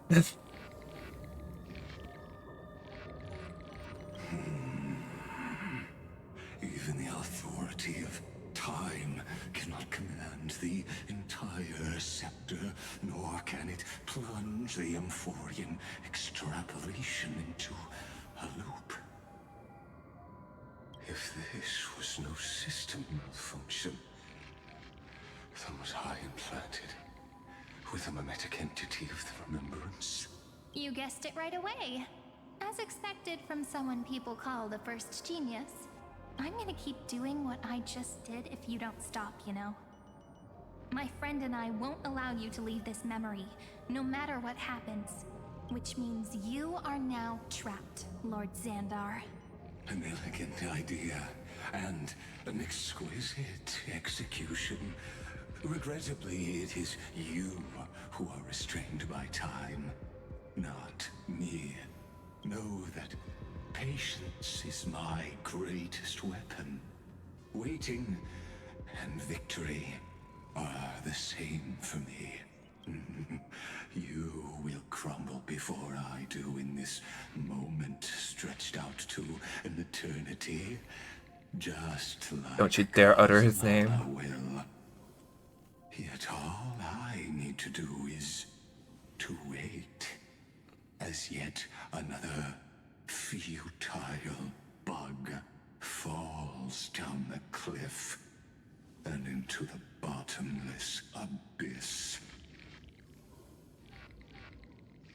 Now I'm a pink bug? My looks are seriously changing all the time. But you're not wrong. We're definitely not gonna solve the problem if we just put you in another prison. So that's why we never wanted to do that in the first place. I shall answer your confusion purely out of my respect for those who came before me. Have you heard of the synesthesia dreamscape in the Asdana system? Oh. Interestingly, Penacony. that place once had a prison too. Life forms living in that environment, abundant with memoria, have a chance to connect their perceptions with each other's. Even across great spatial divides, they're able to detect shifts in one another's states. I call this phenomenon memory zone entanglement. In Asdana, people made use of that phenomenon to build a nation within a dream. After adding in the catalysts of harmony and remembrance, that is. Is that how you walked into my prison cell? Using those same principles? I would much rather call this location our negotiation table, Lord Xandar. Nonetheless, your hypothesis is correct. We happen to have an ally skilled in tuning, while the Trailblazer and Miss Cyrene... Is Black Swan helping here? God, I was like, Black Swan and Sunday are like, oh, new characters. So excited to see what they do with the Astro Express. Where are they? What are they doing? Both have an astonishing amount of resolve, which I'm sure you can testify to. I am also sure that with the support of such a resolute memo sprite, our conversation can last for a long, long time. I'm the best at listening to stories, you know? I'll leave the exciting clash of the erudition to you two geniuses. A brainstorm? I like it. And it's 2 against 1? Well, I like it even more. Queen. Let's talk, Xandar. Take a guess. How much do you reckon we can dig out of your brain before the next second? And how many ways can we find to deal with you? Besides, in your current predicament, there's no way you can take our trump card away. Go, little one. Go. Overturn the Era Nova. Lycurgus disappeared? It seems you had conducted a secret hunt in the depths that even I cannot reach. In that case, go. Swim onward and give this campaign a fitting end. I shall send you off with my song, Greyfry. May this song penetrate time and become the prelude to the new world. Name Logos and Mythos. To think High Sealants would be the last one to see it. I guess, yeah, in the millions upon millions of cycles, Saridra Terravox and High Sealants never came to see the end.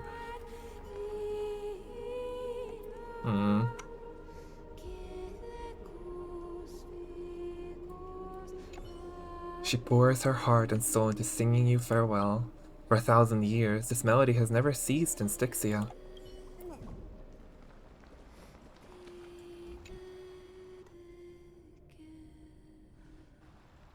And again, we submit our core flame.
Lux Gladiorum, you have completed your duty.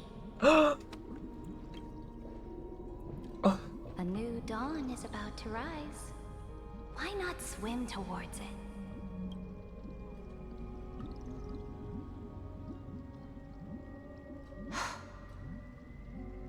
You died long ago, Imperator. Depart from my mind. You see, I heard this is a bit of a mistranslation because in other languages, in Chinese specifically, they use the instead of mind, they use a word more akin to heart, which is more gay, more fitting of homoverse. So, like, I am in my mind, she's saying heart right now. She still can't forget her. But your duty towards the Imperator did not die with me. That duty will bind you no more. You will be able to hold for yourself one grandiose feast after another in the endless days to come. So go. Go and swim towards that ocean beyond the sky with the Deliverer. What? Why does she have the book? Is this? A page out of that sidekick's book. I commanded her to gift this page to you when everything finally reaches the end. What's on this page? Memories. Lifelike memories. That sidekick found me after the bloody feast 1,000 years ago and showed me her diary. I saw within that notebook.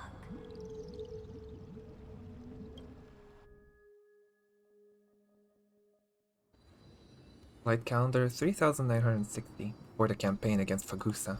Is this Gastros. that Deliverer's experience? Oh. It's truly immersive. People beyond the sky apparently utilize this power to seal past scenery into crystals they call light cones. But I only know so much about the remembrance, so I can't completely replicate the past. But I'll do my best to talk about the missing parts. I'm all ears. Go on then. Do your best. But if your chatter gets too boring, or if I deem it offensive, then law will become forever beyond your reach. Got it. I'm sure you'll find this to your liking. After all, it's human nature to want to embark on a journey into the unknown. Oh. Ooh, Saridra. Oh, not the knight from the sky. Makes sense.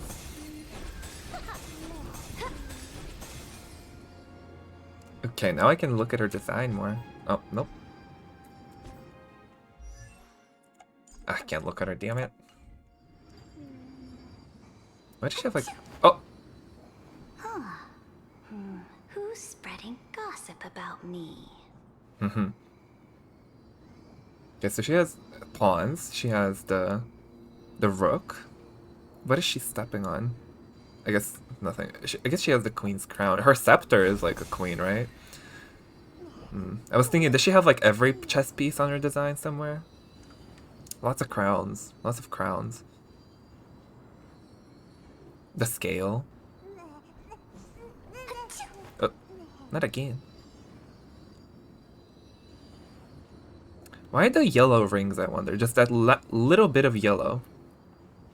Oh, I like her. Oh, the horse! The horse sounds nice. Love that. Hey, Pookie. How are you doing? Oh, Trian. Browse memories. Brightly colored annals. The journey of the Deliverer's conquest. Let me partake in it. Is this a fortress in the sky? Oh my god. Oh, we're going through the Trailblazer's memories, period. This is the first step of my friend's journey among the starry seas. This place is called the Herta Space Station. Just think of it as a supersized grove of Epiphany. Oh, so it's the territory of that witch. She and another Antikytheran lent me a helping hand back at the banquet. Look, over there. Looks like he's talking to Madame Herta in his memory. Let's go listen to what she thinks about this world. all constructed by eons and paths. Are you telling me that woman is Herta? She seems shorter than I remember. Oh, she gets to experience the stars beyond Amphoreus. That's kind of cute. Pretty nice space station, huh? But just wait. After a couple more stops on the Astral Express, you'll see sights that'll make this place look ordinary. Oh, the cosmos is so vast that the unknowns far outnumber the knowns. But none of them will end up being anything amazing. The farther you go, the more you'll understand what I mean. So do your best with the nameless. Break a leg! And remember to send an update or two to Asta when you've got some downtime. She certainly shares my way of thinking. Only that instead of a conquest through blood and fire, they chose a gentler path. People call Madame Herta and Mr. Screwlum geniuses. Apparently, only the smartest people in the cosmos can receive the blessings of Noose, Amphoreus' true creator. Do you mean that even individuals of such nobility are merely subordinates to a god? On the contrary, after all, it was the very first of them who created the god. But I don't really know all the details about that. You might be able to ask Madame Herta herself when you get the chance. Let's go check out some other worlds next, shall we? Oh, the cosmos is so vast that the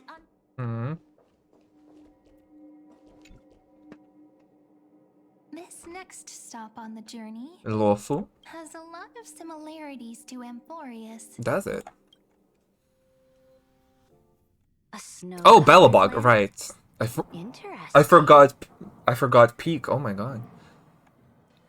This star is named Urillo 6. That name sounds so cold. Bellabog sounds better. The girl we see here holds a similar station to you, Imperator. She's the supreme guardian of this world. A leader who took up the mantle of government during a disaster. I did not expect the Empress of this world to be so young. Well, your appearance isn't much older. The object in the distance resembles Nikador. Is it a weapon? No, it's called... Right! The Geological Reconstruction Unit. Have I even Just been to this Furios's place? Titankin? Disappointing. Have I been here before? I don't remember. Maybe I should do Bellabog quest. I haven't done them. I haven't done the IPC one, for example. It's all thanks to you that we survived the crisis. Yeah. Collaboration with the IPC is both an opportunity. Technically, this didn't happen in my playthrough. Nonetheless, it's an important step in our journey back into the universe. The finality's vision. This world was sealed beneath its sky just like Amphoreus was, and they only managed to reconnect with the stars when the Nameless arrived. That IPC she spoke of, is it a more powerful organization? Yes, the IPC conquered many worlds through trade, and opened up a vast territory that way.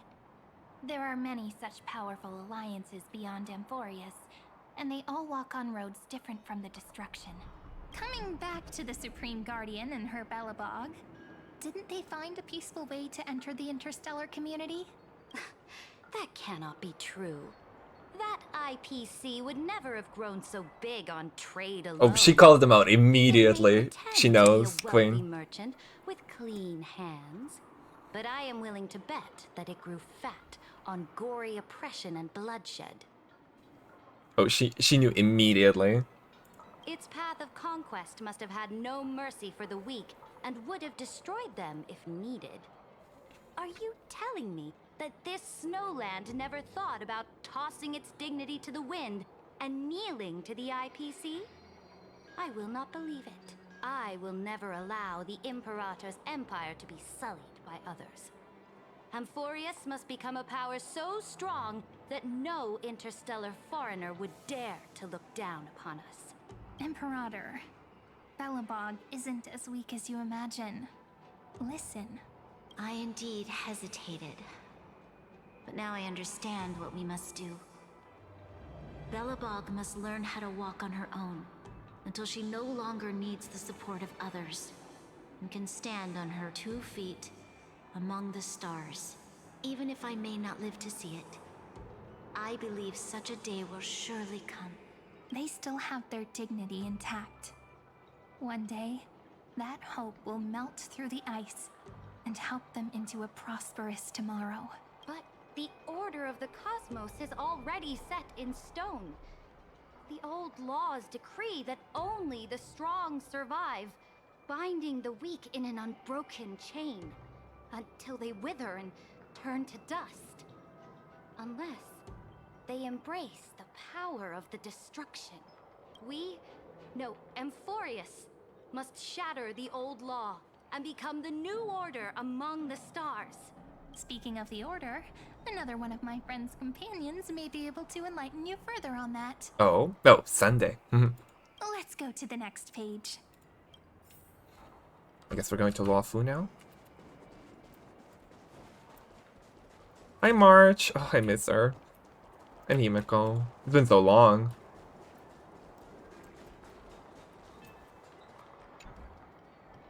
This next world is a nation of dreams. Oh, fuck Lawfu, I guess. The first time I heard about that place, I didn't even know what to think. To the Panacone Miko. Such opulence does indeed evoke astonishment. This world is called Penacony, an eternal city built upon a land of dreams. It's also my friend's previous stop, where they went through a risky but exciting adventure. Tell me about it then. That man standing afar has wings on his head. I am truly curious. Smash him.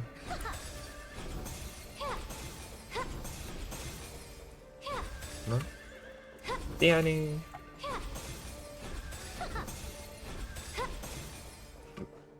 I wish to gaze upon the views of the Reverie Hotel one more time. I'll be just a traveler when I come back here again.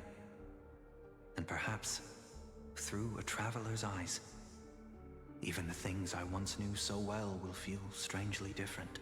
Penacony is a land of the harmony, where all dreams and hopes merge and combine. It believes in unrestrained freedom, and that's how it lost itself in shallow delights. Then, this young man before you chose to rewrite its laws, using the power of the Order, hoping to shape a dream-bound paradise of perfect happiness. Yet, the paradise of my dreams remains far away. Perhaps a brief journey with the Nameless can show me more possibilities in my search for paradise. As for what Penacony should look like, it'll be up to her. No. Up to their trailblazing now. It sounds like this ideal kingdom is no more. That's right. The people chose to wake up at the end. You can't see tomorrow when drowning in sweet dreams. This individual's law acknowledged only gods and constructs, leaving no space for humanity. And yet, the fact that he could accept defeat and resume his journey shows a rare self-awareness and clarity of mind. You are also very self-aware, Imperator. Then you must know that the world promised by the destruction also has no place for humanity. I am indeed very aware of Lycurgus's honeyed words of deceit. I have seen enough. Take me back.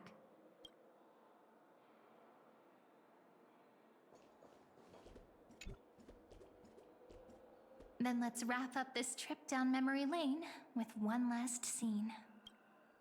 Yes, now we go to Law. Oh, never mind. Absolute wonder. Isn't it pretty? That's our Amphoreus. Our world flows and meanders in this endless band of light. A Mobius Though we were strip, born actually. from the designs of the gods and are not yet truly alive, the Chrysos heirs of Amphoreus still chose to stand against fate and carved a legend no different from that of humankind. Will you really renounce the heroes in this world's previous 30 million cycles, Imperator?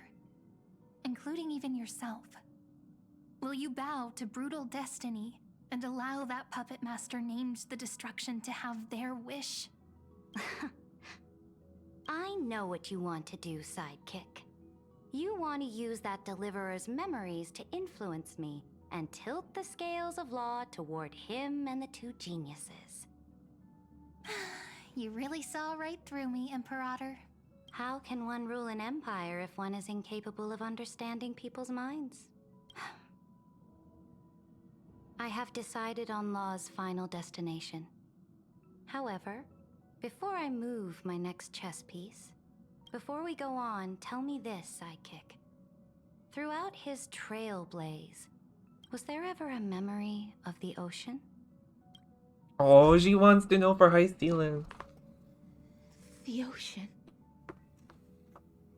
My cradle. They care. My home.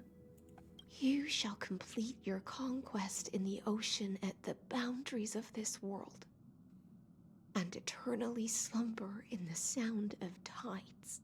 You shall eternally slumber in the sound of tides, and complete your conquest in the ocean at the boundaries of this world. Our prophecies aligned as flawlessly as a sea snake circling upon itself. An elegant loop. Like a joyful hymn. Oh, they were meant for each other.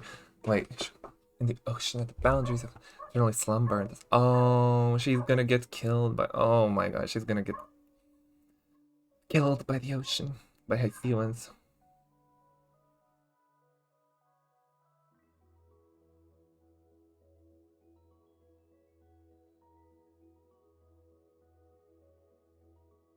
Oh, that's so. Like the circulating ocean current. That is an interesting thing, like to pair up ocean and like law. Amphoreus itself. That,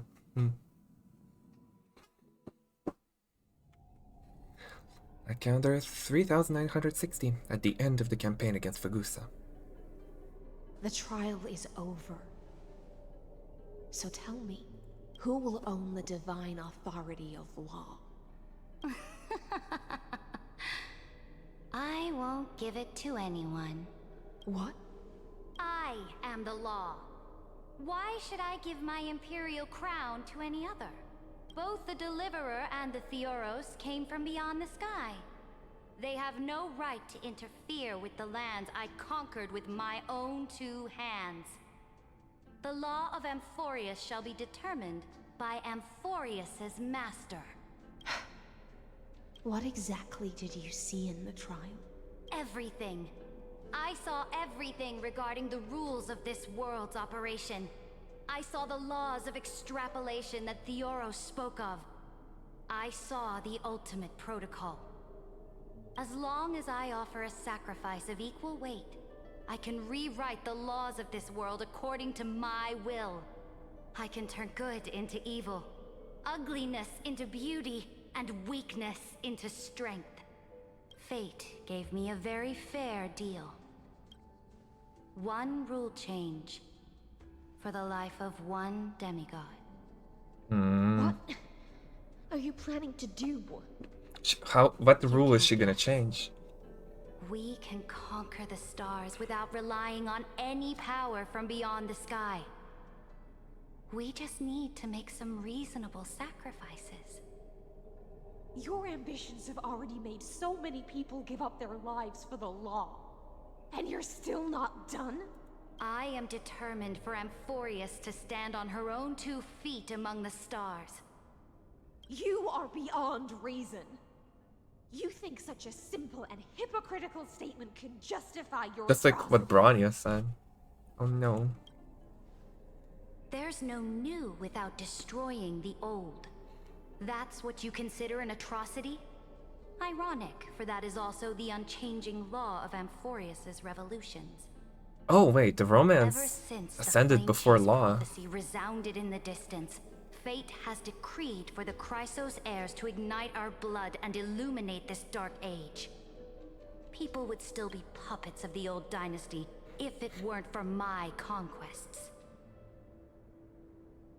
But your world doesn't seem to be any different from your predecessors. bloodshed, tyranny, Oh, oppression. Ocean still hasn't ascended either. You're making the same mistakes they did. Go and see everything for yourself. Go to any library I've built. Go listen to the rumors on every street corner. Go and witness how the Imperator crushed the old laws and forged new ones. Go and see what my conquests brought to this world. I cleansed the Chrysos War's filth and mended all the conflicts left by the Era Bellica. I restored Akima's might and allowed mortals and Chrysos heirs to face each other as equals in the Council. I punished all sins and rewarded all achievements. I smashed Talantin's shackles, united humankind to save themselves, and started the Flame Chase era. That's what the Imperator has done in her glorious life. I mean, So now, she's spitting. hearken to my final words. History will eventually forget Ceridra.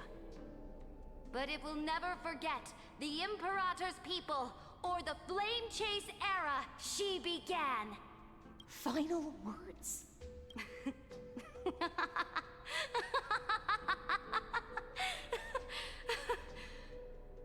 Amphoreus is about to be destroyed.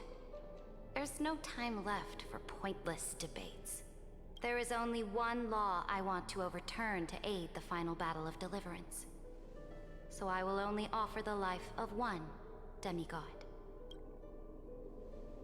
In the name of the Imperator, I command you one last time, Electra. Either sacrifice yourself for conquest, or pierce this tyrant's chest with your sword.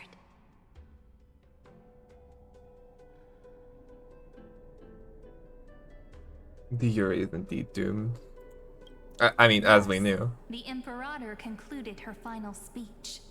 At the end of her life, at the last moment before she stepped onto the altar, she gave her most loyal subject the choice to decide fate, just as she promised her compatriots before her very first campaign. My blood flows in you now. Heroic compatriots, follow me, and we'll seize fate's reins! The Imperator fell. Some say that the Dux Gladiorum turned traitor and killed her liege. Some say that she imprisoned the tyrant in a shallow pond of water, then left. That's wild. Which meant the Imperator had to kill herself to rewrite the law. There are countless stories about her death. All we can be sure of is when the knight left the vortex, the Imperator was still mumbling about their past conquests together. The beginning and the end of her But what existence. law did she rewrite? Imperator, wait! How could someone of your status come to the front lines? Let me be the flag. Terravox. Ooh. Glaya. Gorgeous. Oh, Terravox looks like this. So when is Dan Hung coming into this? The troops defending the pass to the west of the grove. Oh, that's Terravox. Well, surrendered. oh, he's a Dromus. They ran as quickly as they could when they heard your name. The Golden Cocoon Pass is now in the First Legion's hands. Good. What about the Delosian militia? The Third Legion set fire to the mountains and flattened everything west of the basin. They just need a few more days. That is enough. We cannot afford to miss an opportunity for victory. Lastly, how many Laedonian cannons are left? They are no more. The Second and Fourth Legions have destroyed them all. Very good. They now have no way out, no reinforcements, and no artillery support. We will be able to liberate the Grove of Epiphany in the blink of an eye. We will launch the final charge 1 quint after the curtain fall hour tomorrow. Remember, as long as the Alliance's flag still flies on my shoulders, you must keep moving forward. Take no prisoners among the enemy's soldiers. All sages who resist are to be captured and tried according to martial law. And do not destroy any books. Now go. Nice. Notify the entire army. Understood. Those who are resolved to die, we salute you. Reporting in. The mountain dwellers are resisting Oh. fiercely, and the legendary Mountain Breaker has personally engaged in battle. Your Oh. operations are nigh impenetrable. Wait. Turbox is gone. Hold on. Wait. So, I guess it was just Aglaya who had her core flame at the time.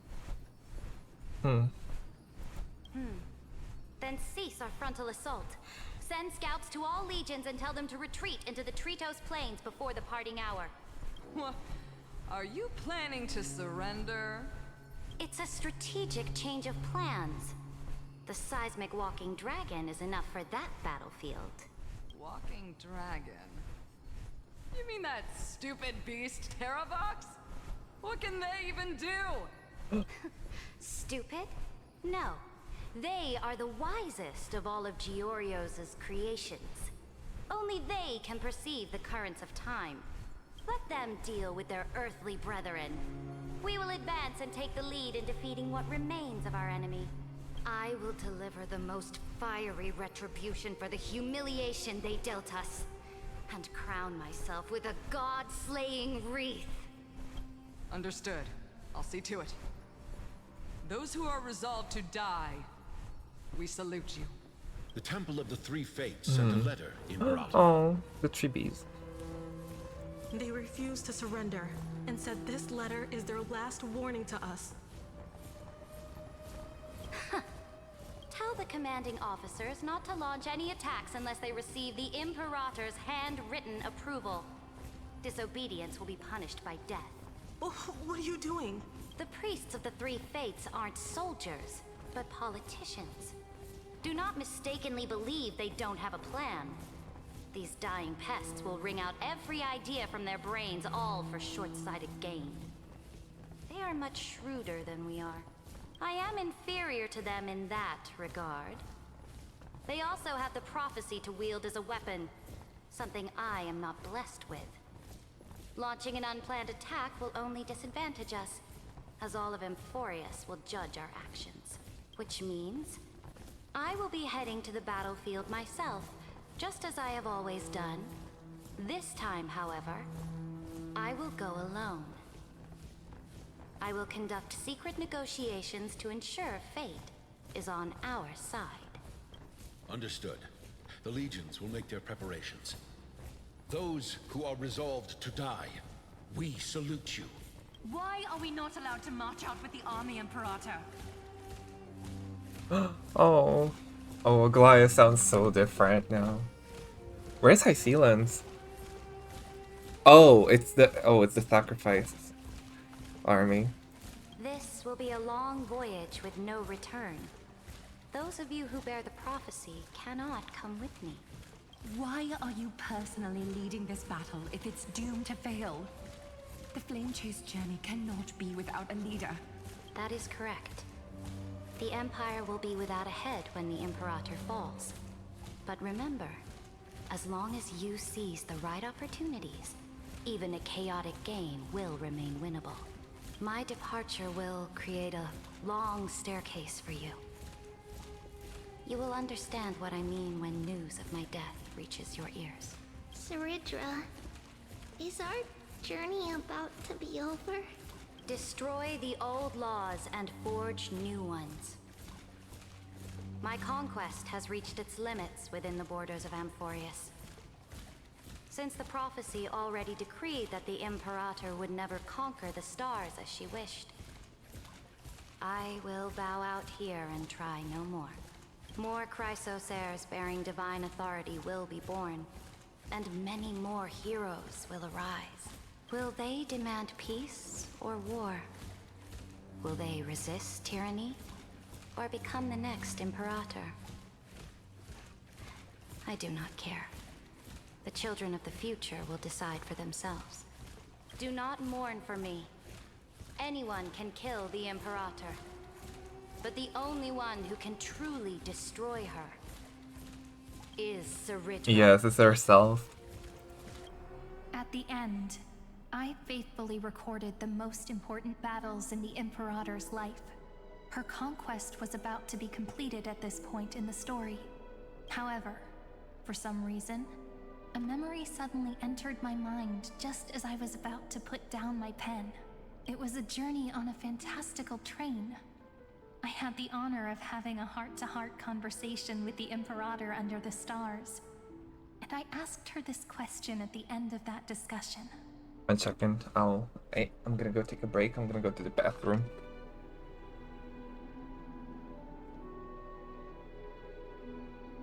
I'll be back in like 5 minutes.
And we are back. God. Let's get right back to it. How do you want history to remember you? As a hero who gave up her life for the flame chase? Or as a tyrant? Does it matter? She answered so quickly, as if she had made up her mind long ago. I would rather be forgotten than be defined. Ooh.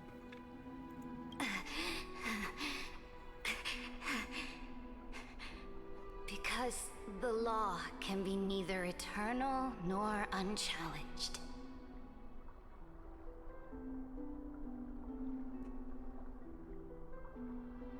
Oh, she was gorgeous.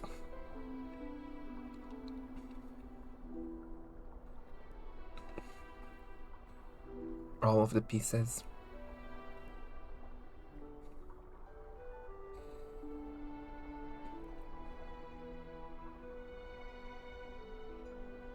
Like, she knew exactly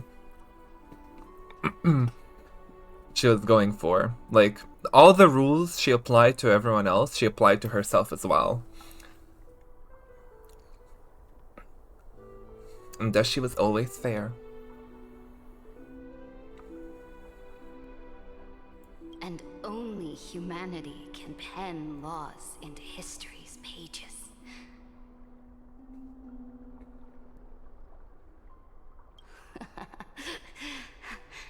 Now, I have shattered the greatest law of Amphoreus. The game is nearing its end. Yes, no, that's the king piece. This is the queen piece, right? Dux Gladiorum. Even though you killed the Imperator in the previous 30 million cycles, this time you finally found your own law. Not just 30 million. 33,600,336. Or is it 650,000? I don't remember. Then, High Sealants, Electra.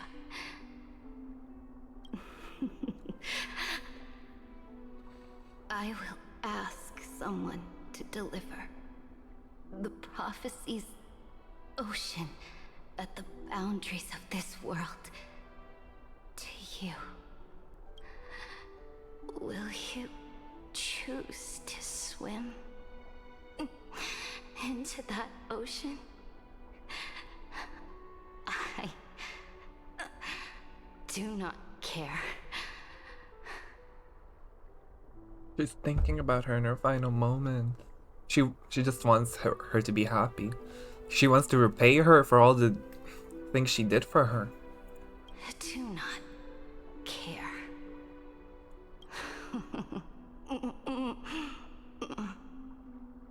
The Imperator muttered about her conquests, and news of her death spread in the city. Freedom! Liberty! The tyrant is dead! Go! Shout this news in the streets! My people! My fellow elders!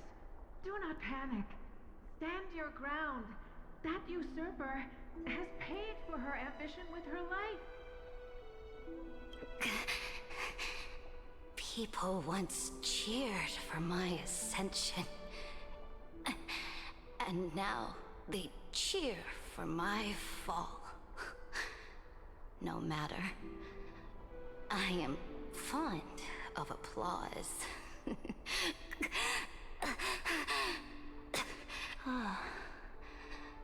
I see the cosmos. The battlefield that I cannot reach. I will return in the next cycle. The stars will hear my legion's war drums. Hear the great name of the Imperator. If all the characters in Amphoreus are gonna become like part of the universe when Amphoreus becomes real, I wonder what her deal is gonna be at the end of it. Will she give up on her dream of conquest? Or will she set her sights towards the destruction first and foremost? Maybe, maybe. Here, Amphoreus is Serid.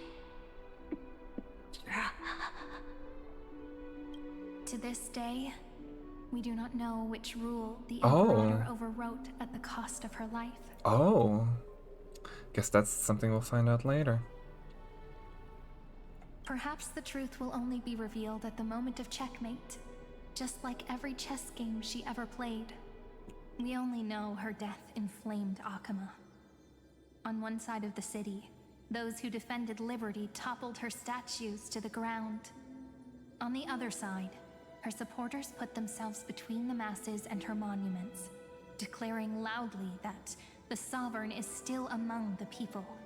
It is said that golden blood congealed into the same letters everywhere they fought. It was the name borne by Akama's first and final sovereign, the Imperator Seridra. I like her character a lot. I don't know. I like something about her.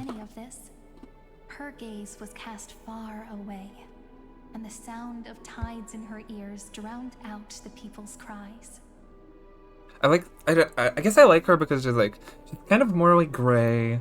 She knows what she wants and she's not afraid to go for it. She's ambitious, and most of all, she applies her standards to herself and everyone around her.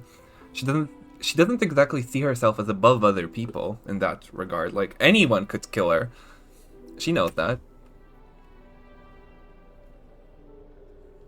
Am I making sense? Yeah, like that's how she embodies law, equality. What was the Imperator thinking about in that prophesized ocean at the boundaries of this world? In that shallow puddle of stagnant water? Was she reminiscing about her past conquests? Or repenting for the millions killed for the flame chase? It was neither. The Imperator only saw how the surface of the water gleamed like that crude chessboard, dissected by light and shadow in the afternoon when her teacher played against her for the first time. Look at this chessboard. What do the pieces look like? They are strangely beautiful. They look like the stars in the night sky ablaze.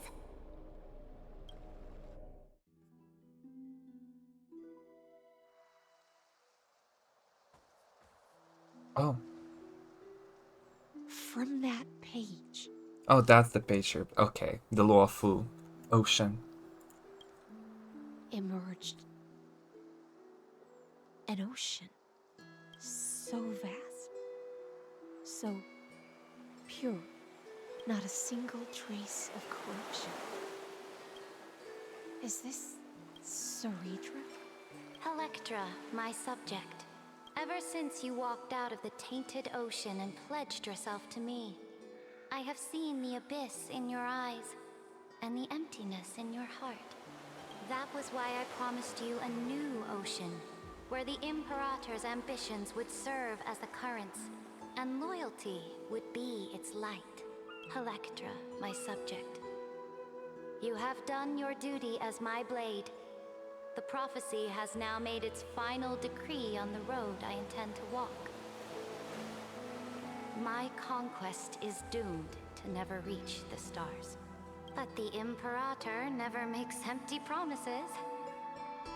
So take this memory, this ocean, beyond the sky, as witnessed by the Deliverer.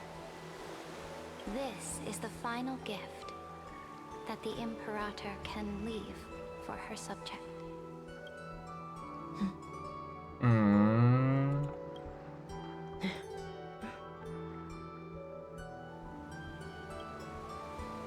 When I was still a fish in the ocean, I always felt so genuine swimming through the waters. But once I stepped onto land, I found myself caught in a play. Every land dweller wore a mask in their life. So I, too, donned a costume and tried to find my role in this show. I became your blade in war and the violin strings at banquets. Do you still not get it? I do not long for the oceanic depths of my homeland. Nor do I crave the swelling seas beyond the sky. Perhaps even I don't know what I want. I still don't know where I should swim to even at the end. But I know one thing right now. A fish is simply a fish. And she can never leave the ocean she's in. But whether under the ocean or on land, we two prisoners who can never escape this cave. Hey. Can still look outside the cave and see the stars. I have to admit, the 12-factor simulation of life in this experiment has far exceeded my expectations. Make your choice then, senior society member. Do you want to keep walking down the wrong path and be remembered for your incorrect conclusions? Or do you want to return to the audience's seat and give yourself, Amphoreus, and the entire cosmos a more fitting end? I must refuse. A dead man never fears death.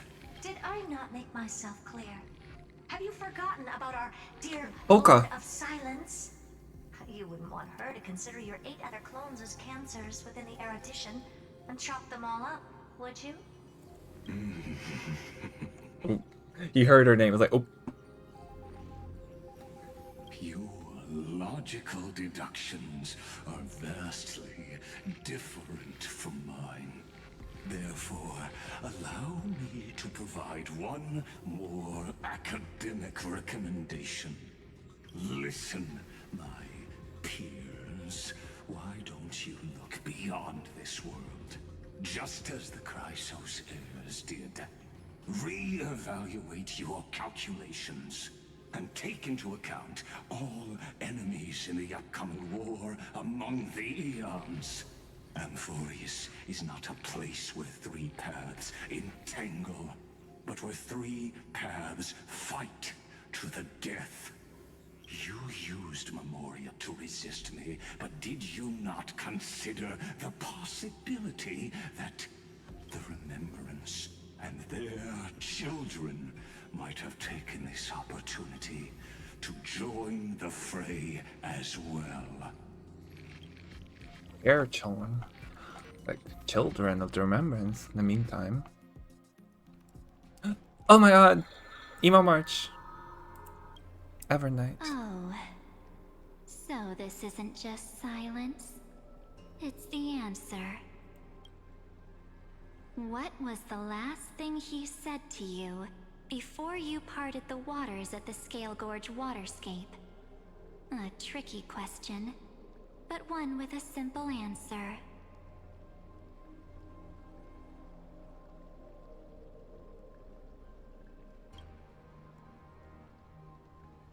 He didn't say anything back then, right? Daniel! Daniel! That's correct. And now I'm sure. You are not March 7th. There's no way she would remember that detail. March 7th is a dumbass. It's like, there's no way you're her. You're too smart.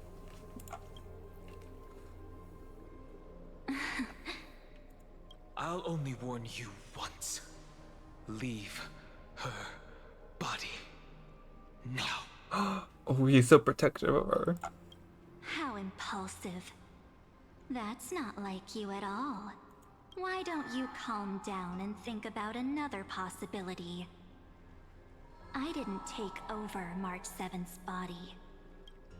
Rather, it's March 7th who regained my memories.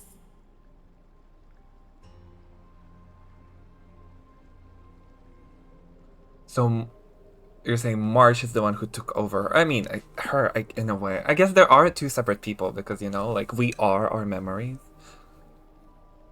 And, yeah.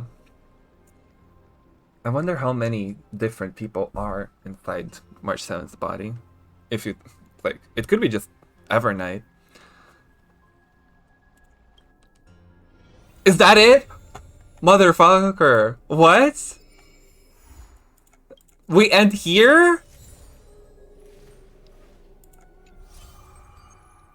Oh, hey, Nameless Recollection. I was like, we end here!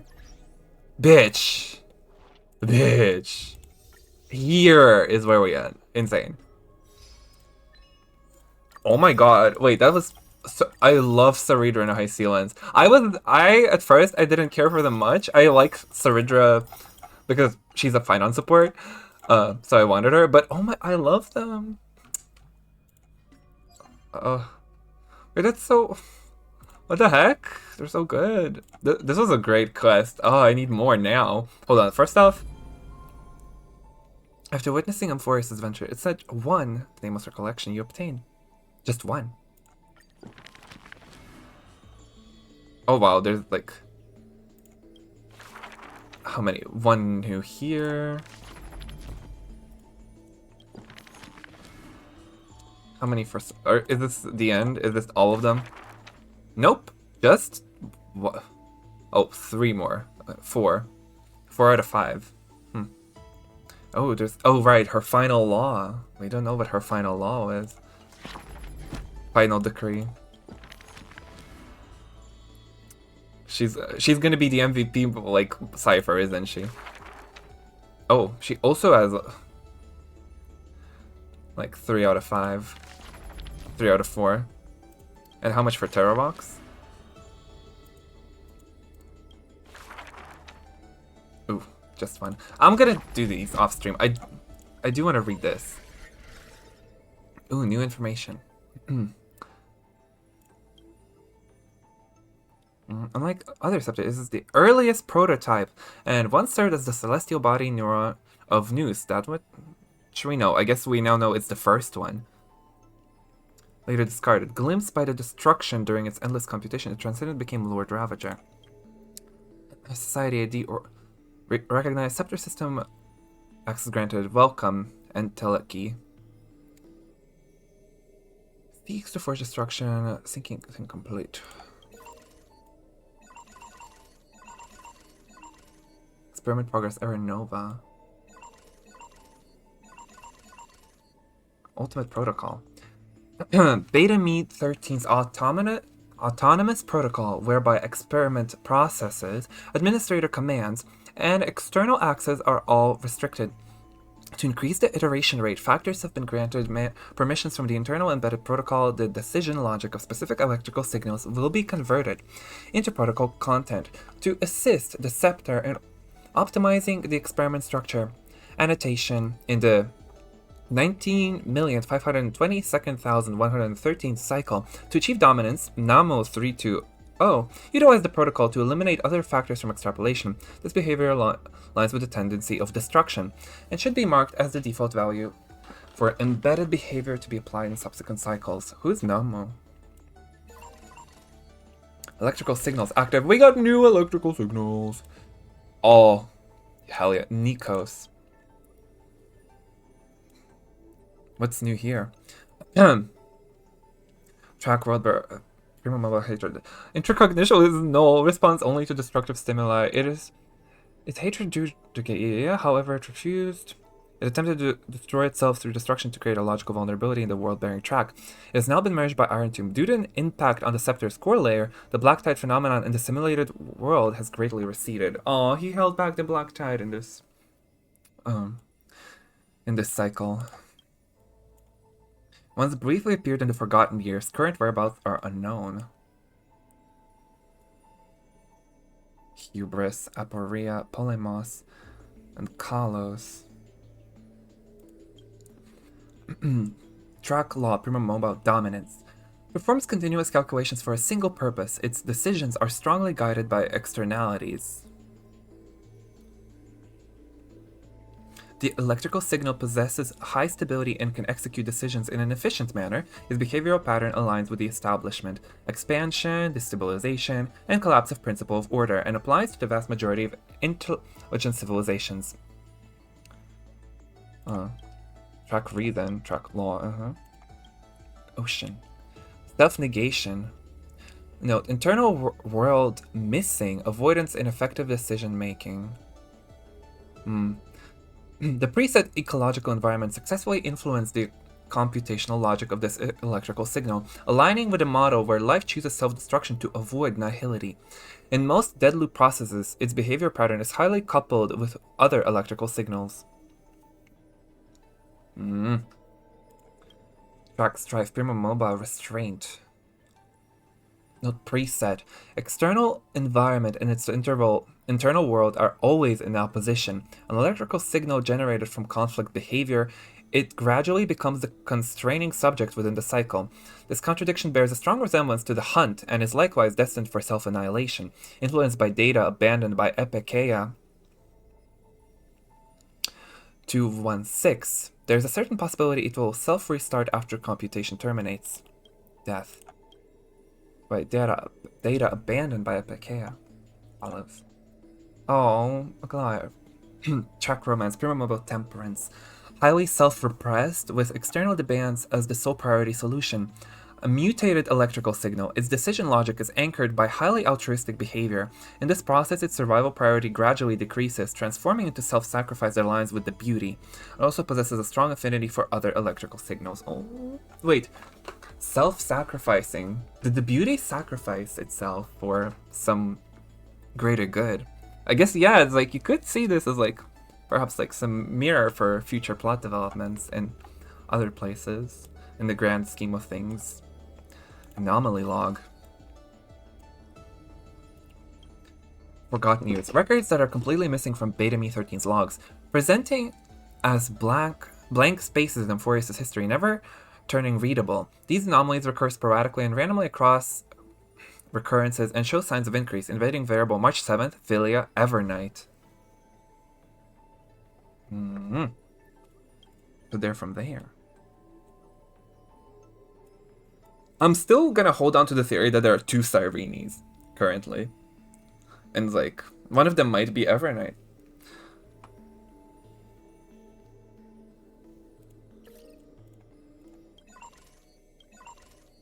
What's that?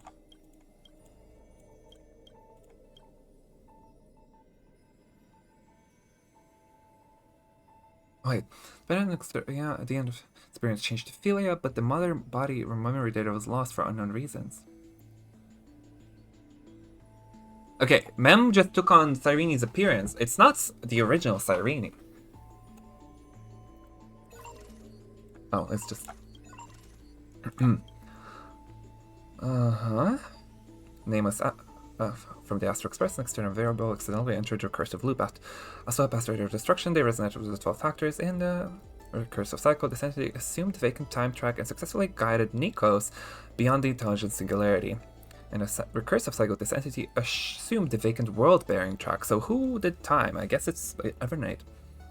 Get over increment, granted access. I'll be waiting for you in the past. March 7th and Evernight. An external variable that accidentally entered recursive loop. Time Titan.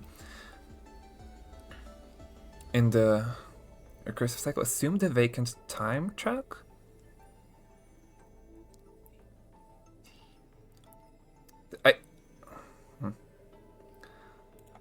A name is from the Axis sign of permanence. The external variable that accidentally directive pinpoint his location failed to locate his coordinates. Conclusion subject has exited Amphoreus. Negative. Target detected signal source unknown. Conclusion error.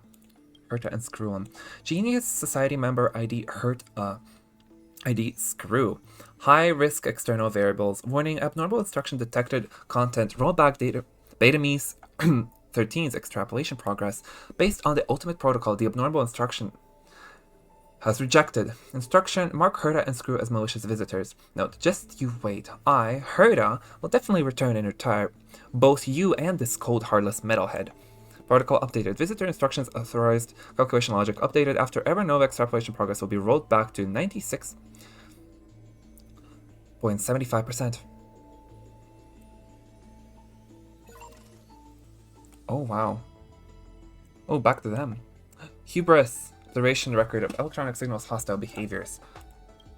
In Lycurgus 3960, Saridra fused with the Ultimate Protocol and submitted an internal command marking ID Lycos as a malicious visitor and freezing approximately 60% of special permissions.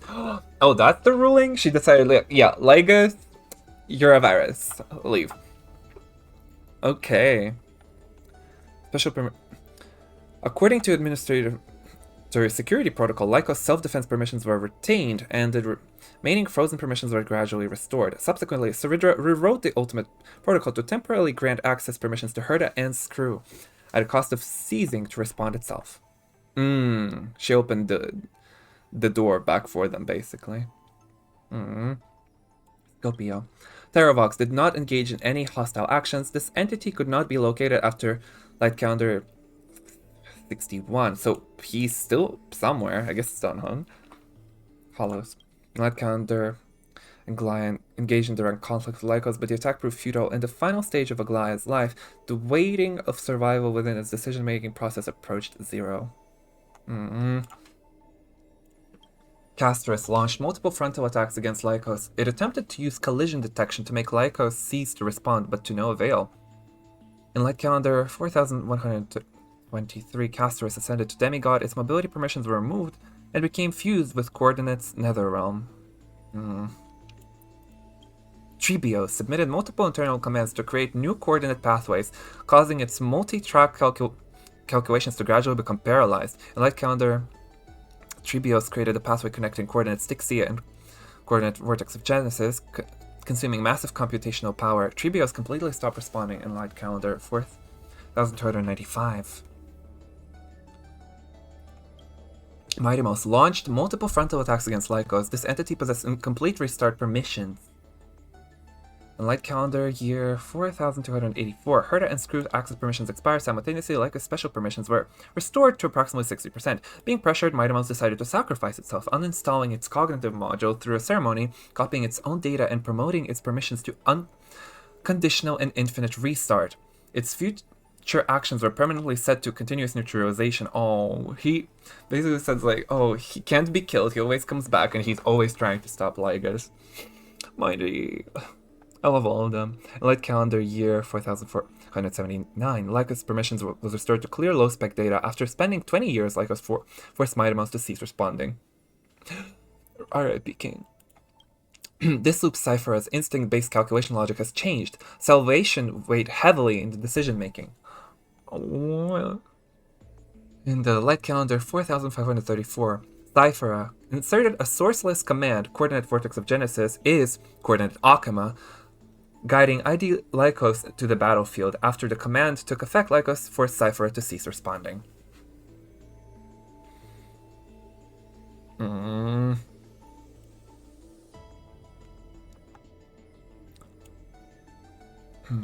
No direct attack from Anaxagoras were detected. It is suspected to have taken other actions. In Light Calendar 4534, Anaxagoras transmuted itself into a high-density data fusion entity, submitting multiple targeted commands via an internal hacking program.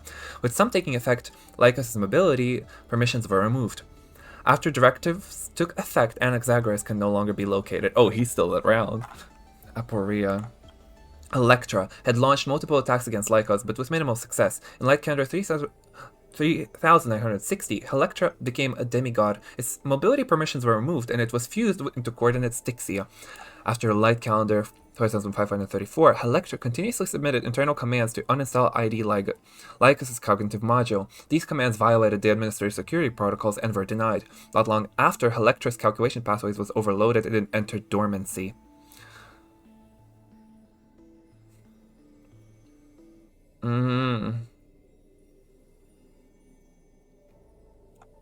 Elios. Hyacinth! Yeah, she just existed. In Light Calendar 4510, Hyacinthia ascended to demigod status but refused to uninstall mobility permissions. Protection held the greatest weight in its action logic, compelling it to remain on the ground to care for other human individuals.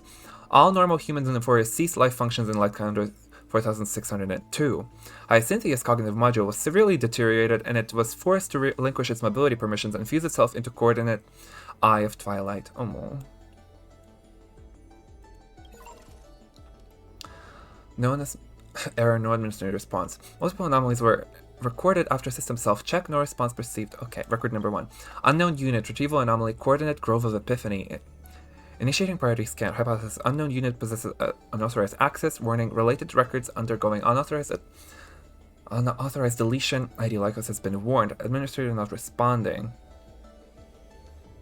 Coordinate Grove of Epiphany. Is this an accent?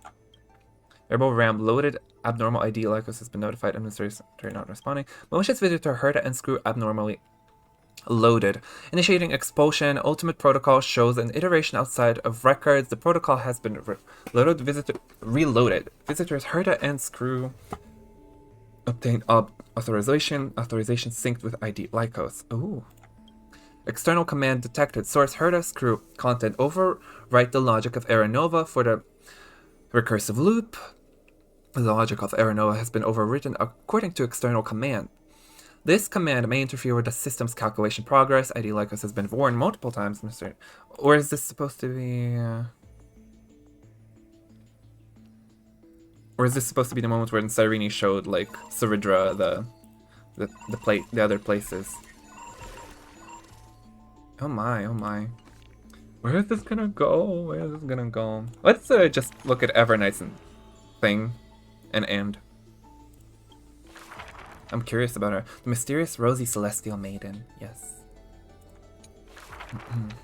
My friend, have you heard of the rosy celestial maiden? I even liked them more when they weren't voiced TBH. I liked reading them. It was faster. Whether in a corner of the archives or in the depths of a cave, you can always find the cave. About her. Jesus, the cave.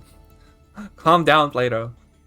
She had hair like a rosy pink dawn, and a smile that could thaw the most glacial ice. Some say she was Nikador's nemesis, while others say Nestia was infatuated with her. Oh, mysterious and beautiful celestial maiden, how I wish to turn into a slate, forever etched with your tale. Oh.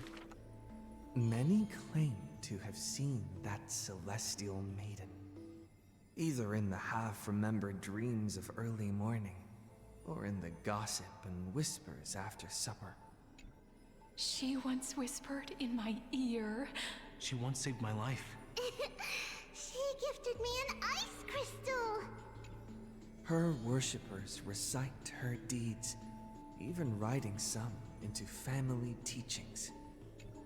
Curious poets ask up and down the land, only to find that the details of these encounters are difficult to recount, even for the witnesses themselves. In the entire holy city, there are none who can provide proof of her existence. It is not known since when the celestial maiden was always mentioned together with time. People recite her name during prayer to beg for miracles to appear faster. It is said that even in the selection of priests of time, girls with pink hair are preferred. They still didn't pick me. Maybe I need to go dye my hair. The brunette candidate was upset, but the examiner responded with a smile. Don't forget the healer of Twilight. Has a head of pink hair? She's a descendant of the sky.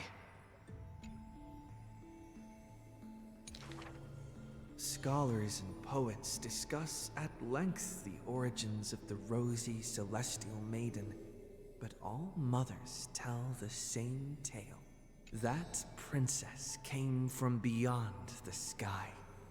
Her shooting star, like crystal ice, pierced the fog of the Veil of Evernight. She made friends with the Titan, and whenever the months of Evernight descended, they would meet again. The children love that tale. Therefore, as the moon turned, Oh god, I am so curious about what's up with her. And the story became true. But someone always questions, unable to read the air. There are no worlds beyond the sky. So how can the rosy celestial maiden come from there? Rosy celestial maiden, a world beyond the sky. The reckless adventurer takes out the photo stone, claiming it is the true work of the rosy celestial Damiones was the name? Damiones. The citizens laugh at this tale, with few accepting it as true. After all, long before the guests beyond the sky arrived, the legend of the rosy celestial And I wonder maiden why. already covered the world. So, my friend, have you really heard of the rosy celestial maiden?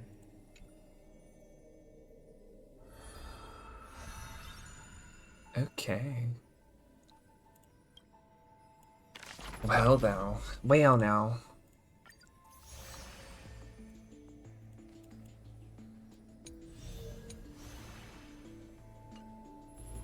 This was cool. Wow. Oh, right. More polls, space station task. Oh, that. Yeah, I'll do those a bit later. Actually, oh my god, there's so much. There is so much stuff to click at. Anyways, you guys. Oh, bro, look. Sure. Sure. I don't build my thing yet. Whatever. I'm just gonna do the dailies and do a quick few polls for you guys. Who knows? Maybe I'll get a high ceilings. Oh.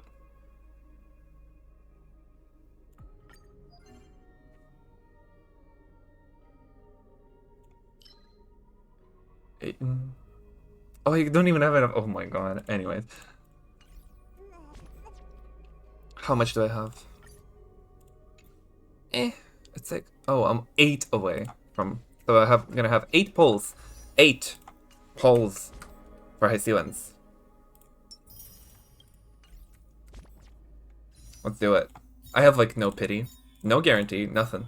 Oh, anyone here? Oh, Misha, hi. Do I have enough? Oh, we do.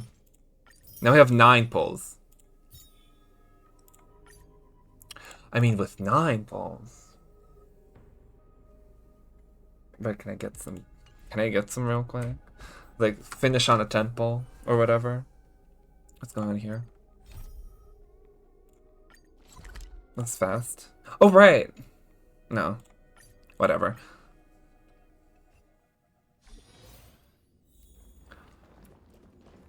I'm all over the place. Anyways, you guys, I still haven't done this event. I was waiting for the thing, but now I'll be doing that off stream.